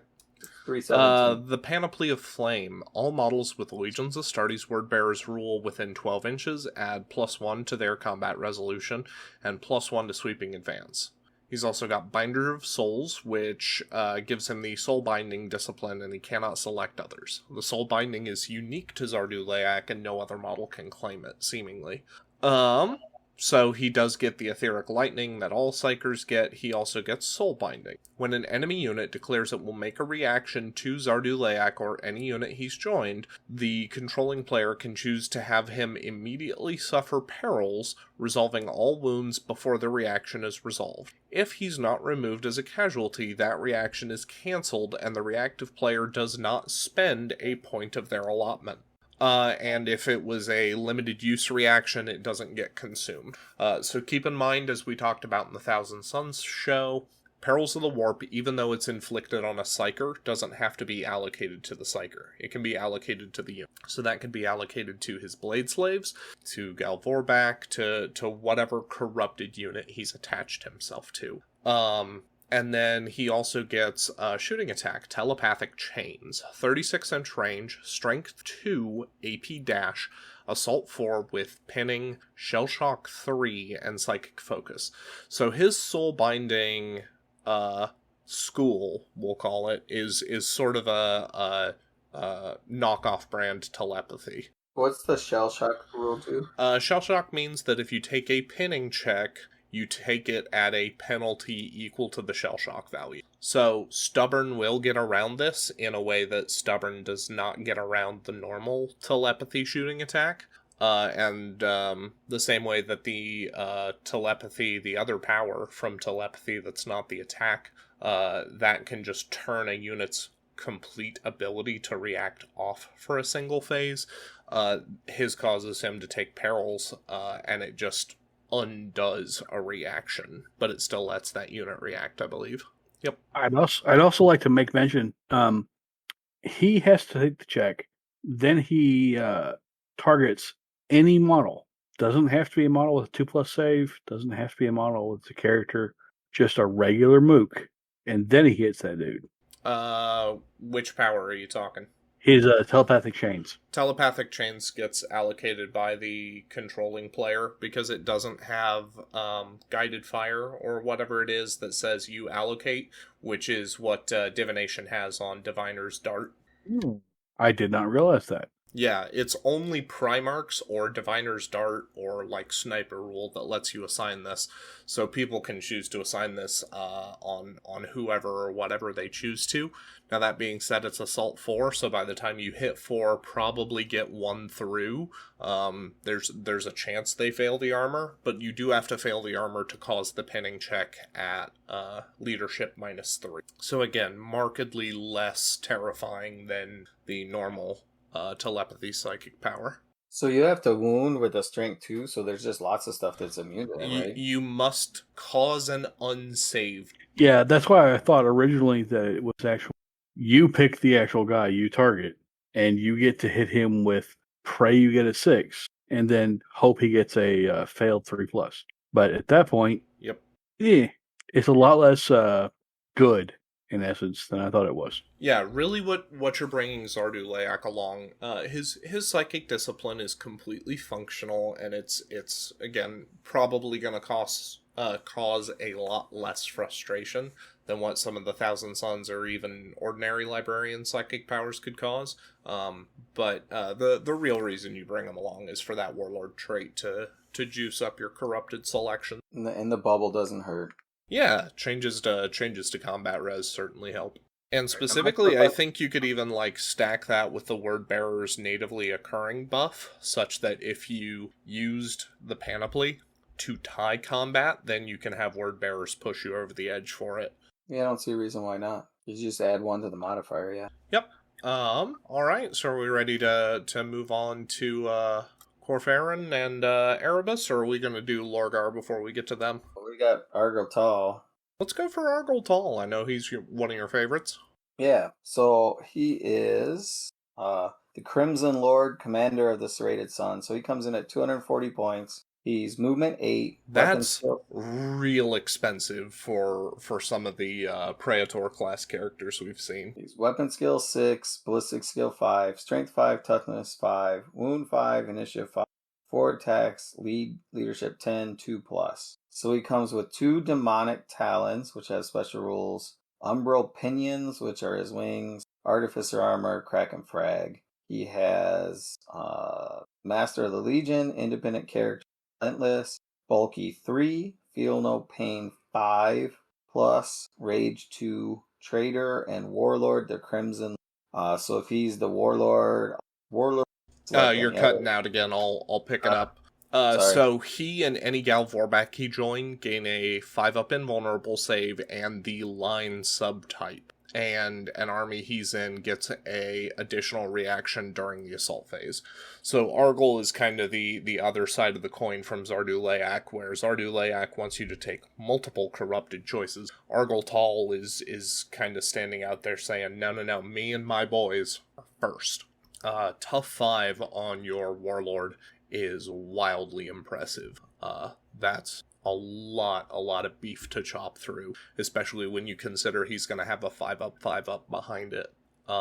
That then gets supplemented with his melee weapons, which are Strength User, I think, AP3, Rending 5+, and Murderous Strike 5. So he's dual armed with those, I think, because he's got a pair of them. And he can really cause a mess there. And then he himself have wings that don't appear to like bar him from embarking in vehicles and everything like that. So he can jump up to 14 inches if you end up detaching him. I don't know that I ever would detach him, because then he's not going to be giving the 5+ invulnerable save to Gal Vorback. But if you need him to take care of something and you aren't playing him as the warlord, certainly an excellent option for once you hit the front lines and sending him to take care of other important things that you need done. He is quote-unquote only weapon 6, which is a little bit of a surprise, but he does retain I5. He's 4 attacks, so by the time he charges, he's going to be 7 attacks. 4 base, 5 for dual armed, 6, 7 for the rage charge. And he's 5 wounds, so he's just going to be a bear to chew through. He is corrupted as well, so in theory, if you took him and Zardu, you can boost his strength as well, right? Yes, you could. He wouldn't give the Gal Vorback the boost, but he'd be that much more of a beast on his own. Yeah, so it seems like the Word Bearers have moved to a point where they've got 4 HQ choices and they're kind of splitting up and doing 2 different buddy cop movies. You could actually include him, and he's almost a Dreadnought on his own. He's the same points as a Marigal, and I think that should already kind of warn people not only how potent he is, but also, like, maybe how undercosted some of the Dreadnoughts are when you look at Argyle Tall and you put his stat block against a Dreadnought. Oof. It's a lot. So, do we have more to say about Argyle Tall, outside of the fact that we've lamented the fact that he doesn't have large enough wings, and we don't have rules for him having the Custodian Spear? I think the only thing that prevents him from being the best Predator level character in the current game is a lack of AP2. I mean, he's still going to make enough attacks that he's probably going to push at least one Murderous Strike on at Initiative 5, and so even if the other guy brought their own Praetor and is making 6 attacks back at you, you're each going to hit each other the same on the same weapon skill. So the other guy's going to make 3 hits, you're going to get 3.5. You're going to be wounding on 3s, rending and murdering on 5s, and then the Praetor is going to be wounding on 4s, but only murder striking in a 6. And I think that means after 2 rounds of combat, Argyle Tall should actually successfully mark the enemy Praetor, and the enemy Praetor not have armor. I will say, as far as the Crusader Spear or the Custodian Spear, that was one of the scariest things I did with a model. Is I took my Forge World Argyle Tall model and took a hairdryer to it and bent the claws around to hold a plastic Custodian Spear, so he's actually modeled up that way for when I get to paint him. That's pretty cool. I can't wait to see that once it's all done. I've also got a book to chain around his waist for the Book of Lorgar. But do you have a mustache and a top hat? Not for Argyle. Argyle doesn't get the mustache and a top hat. I don't have Karn, though, because at some point I'm going to make the Karn and Argyle buddy cop move list. Man, I can't hate that. I love that actual book. It's really good. And that scene of them fighting together constantly is just one of my favorite things from the Heresy. Yep. Okay, so that takes us then to Corfarin. 125 points. Move 6, weapons 5, ballistics 4, strength tough 3, 4 wounds, I3, 3 attacks, lead 10, 2 up save. He is heavy, character corrupted, and unique. His war gear are Patriarch's Claws, Digiflamer, and the Terminus Consularis. He, for special rules, does have Word Bearers, Master of the Legion, Independent Character, Relentless, Bulky 2, Feel No Pain 5, It Will Not Die 5, Jealous Command, and Warlord trait is Dark Oratory. When chosen as the Warlord, he has the Dark Oratory trait. When he is the Warlord, then the controlling player chooses one of the following at the beginning of each of their turns. All enemy units with at least one model within 12 inches of Corfarin at the start of Corfarin's turn must make an immediate pinning test and become pinned if failed. And he and the unit he's joined gain Fearless until the start of the controlling player's next turn, but all models other than Corfarin in the unit reduce weapon skill and ballistic skill by 1 until the start of the controlling player's next turn. So if you're able to layer this guy with a couple different sources of fear, you can really just hammer the other player with a pinning test on every unit within 12 inches of Corfarin at the start of your turn. Now that's if Corfarin is your Warlord, unless I'm about to see that he has Eternal Warrior. I don't know that I can condone a tough 3 model as a Warlord, but hey, I make bad decisions all the time. Jealous Command, if he is not chosen as the Warlord, then his leadership is reduced by -1. He gains Hatred Everything. When he's included in the same army as Lorgar, both models gain +1 weapon skill and Hatred Everything while part of the same unit. So really, really wanting you to staple Corfarin and Lorgar to the same unit there. He also has the Terminus Consularis, 2-up armor, and a 3-up invulnerable save in the shooting phase, and a 5-up invulnerable save in the and assault phases. Remember where I said maybe a tough 3 Warlord isn't the best choice? Tough 3 with 5-up invuln save doesn't help much. The Digiflamer, Strength 4 AP Dash Template Pistol. And then finally, the Patriarch's Claws. They are 2 separate weapons with the same profile, and he does get dual-armed for using them. Strength user, AP2, melee shred. Congratulations, you are AP2 at initiative. Unfortunately, you are Strength 3, and your initiative value is 3 as well. So, pretty lackluster, but I do get it. He's 125 points, so he's pretty cheap. Well, and the background story is that he was too old to undergo all of the whole becoming a Legioness Astartes, so that's why he doesn't get the strength and toughness bonus of a regular Legioness Astartes model, right? And then yeah, so he's got the same kind of thing as Magistus Ammon and the Huskarls for Russ. So it fits the lore, right? Yep. But gameplay wise, yeah, he's a tough one to try and fit. For 125 points, he's not a bad chaplain console if you're already taking Lorgar, but I definitely kind of struggle to see him outside of including Lorgar in my list.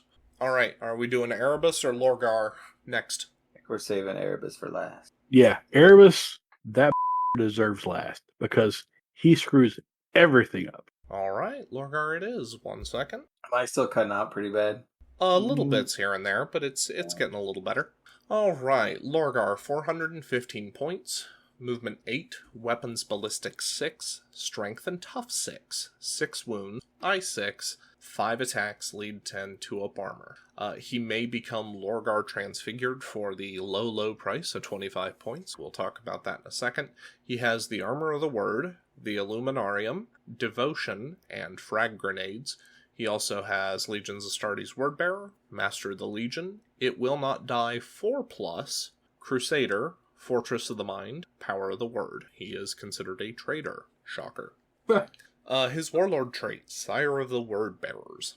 All units composed entirely of models which are Word Bearers, and which can draw line of sight to Lorgar, add +1 to their charge distance, and may use Lorgar's leadership in all leadership tests. In addition, with Lorgar, you get an additional reaction in the assault phase. Neat. The assault phase is sometimes not the best for reactions, in my opinion, compared to others. But between getting to borrow Lorgar's lead 10 and getting the army-wide boon that keeps you from being dropped below lead 6, there's a lot of benefit there. He gains the Thaumaturgy and Divination, psychic powers from the core rulebook. But those are the only ones he gets. So Thaumaturgy, the big thing there is that if you have a unit that has taken wound, you can cast the spell on it, and for each model with a wound missing, roll a die. Depending on if you use the regular power or you push it on either a 5-up or a 6-up, those models get wounds back. Neat. Thaumaturgy also has like an anti-demon flamer that you're never really realistically going to get to use unless somehow loyalists get demons at some point. Divination will let you get precise shots 5-up on your unit if you push it, or precise shots 6 just for taking it. And it's also got the Strength 6 AP2, you assign where the wounds go. Dart, but I think the Dart is a little less valuable on Lorgar for a reason we'll get to shortly. Power of the Word. Any command squad with Lorgar as its leader gains Fearless and Feel No Pain 4. So given that you are not able to attach apothecaries to retinue squads, that's a great way not only to get Feel No Pain on them, but to get a better Feel No Pain than would normally be available. In addition, once per battle, one friendly unit composed of models entirely with infantry or cavalry within 18 inches of Lorgar may select it at the start of the game turn. That unit gains Fearless and Feel No Pain 4 for that game turn. So if it's the last turn of the game, or if you really need to push a particular like assault through, really cool that you do get like a once per game Warma Hordes style feat to try to push some playmaking power. Then you've got Armor of the Word, 2-up armor, 4-up invulnerable save that improves to a 3-up against Force or Psychic Focus special rules, as well as wounds from perils. His firearm is Devotion, a 12-inch range, Strength 8 AP2 pistol with Concussive 2, Graviton Pulse, Haywire, and it's also mastercrafted. So remember when I said, like, the Diviner's Dart wasn't too valuable for Lorgar?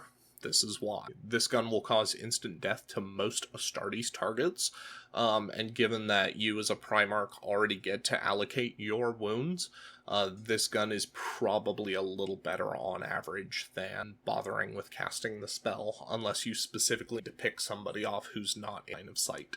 And then in melee, he does have Illuminarum, which is Strength plus 2, AP2, melee, mastercrafted, Armor Bane, and Brutal 2. So keep in mind, this is not a specialist weapon, and we just talked about the fact that Devotion is a pistol. So he's 4 attacks base, 5 for dual armed. He is Brutal 2 at initiative 6, and 5 attacks base, 6 for dual, 7 for the charge. Weapon skill 6 means he's kind of a loser.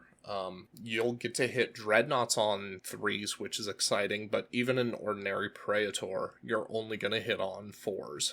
The trade-off being that you will hit 3 times and cheat a little closer to 5 if you have either a Chaplain or Corpharin in the list. But then as soon as that Praetor fails even a single save, and keep in mind you are brutal, so you're making take 2 saves per save, you're just going to bash his pretty instant. And then Mastercrafted is just a reroll and all that for the fails, right? Yep. So even if, again, you don't take Corpharin, Lorgar has a surprising amount of close combat prowess that I don't suspect somebody thought all the way through what this model was capable of by making it Strength 8, Armor Bane, and Brutal 2 at Initiative 6, and with giving him no surprise, though. Finally, the Transfigured upgrade. If he is upgraded with this, he gains the Corrupted unit subtype and replaces his Psychic schools with Anathema and Diabolism, both in the Liber Hereticus book. In addition, an army that includes Transfigured Lorgar may fill non-compulsory Force Org slots with units from the Ruinstorm army list. Lorgar Transfigured is just bonkers. So now he's allowed to join Galvorback. Sure, if he joins Galvorback, he's not going to be able to do the Argoltal or Zardulayak tricks, but the trade-off is that you're getting someone much more robust, and then likewise the ability to fill out non-compulsive choices with demons. In your native army list means that you're not taking an allies slot for that privilege, and that means that your allies slot either just doesn't have to be used, or you could use it for something like Mechanicum or Guard. Really, really gross what Lorgar Transfigured is capable. Or a knight, because, demons and knights work well together. Yeah, it's a lot. Only we had the demon list to know how useful that was. Oh, if only.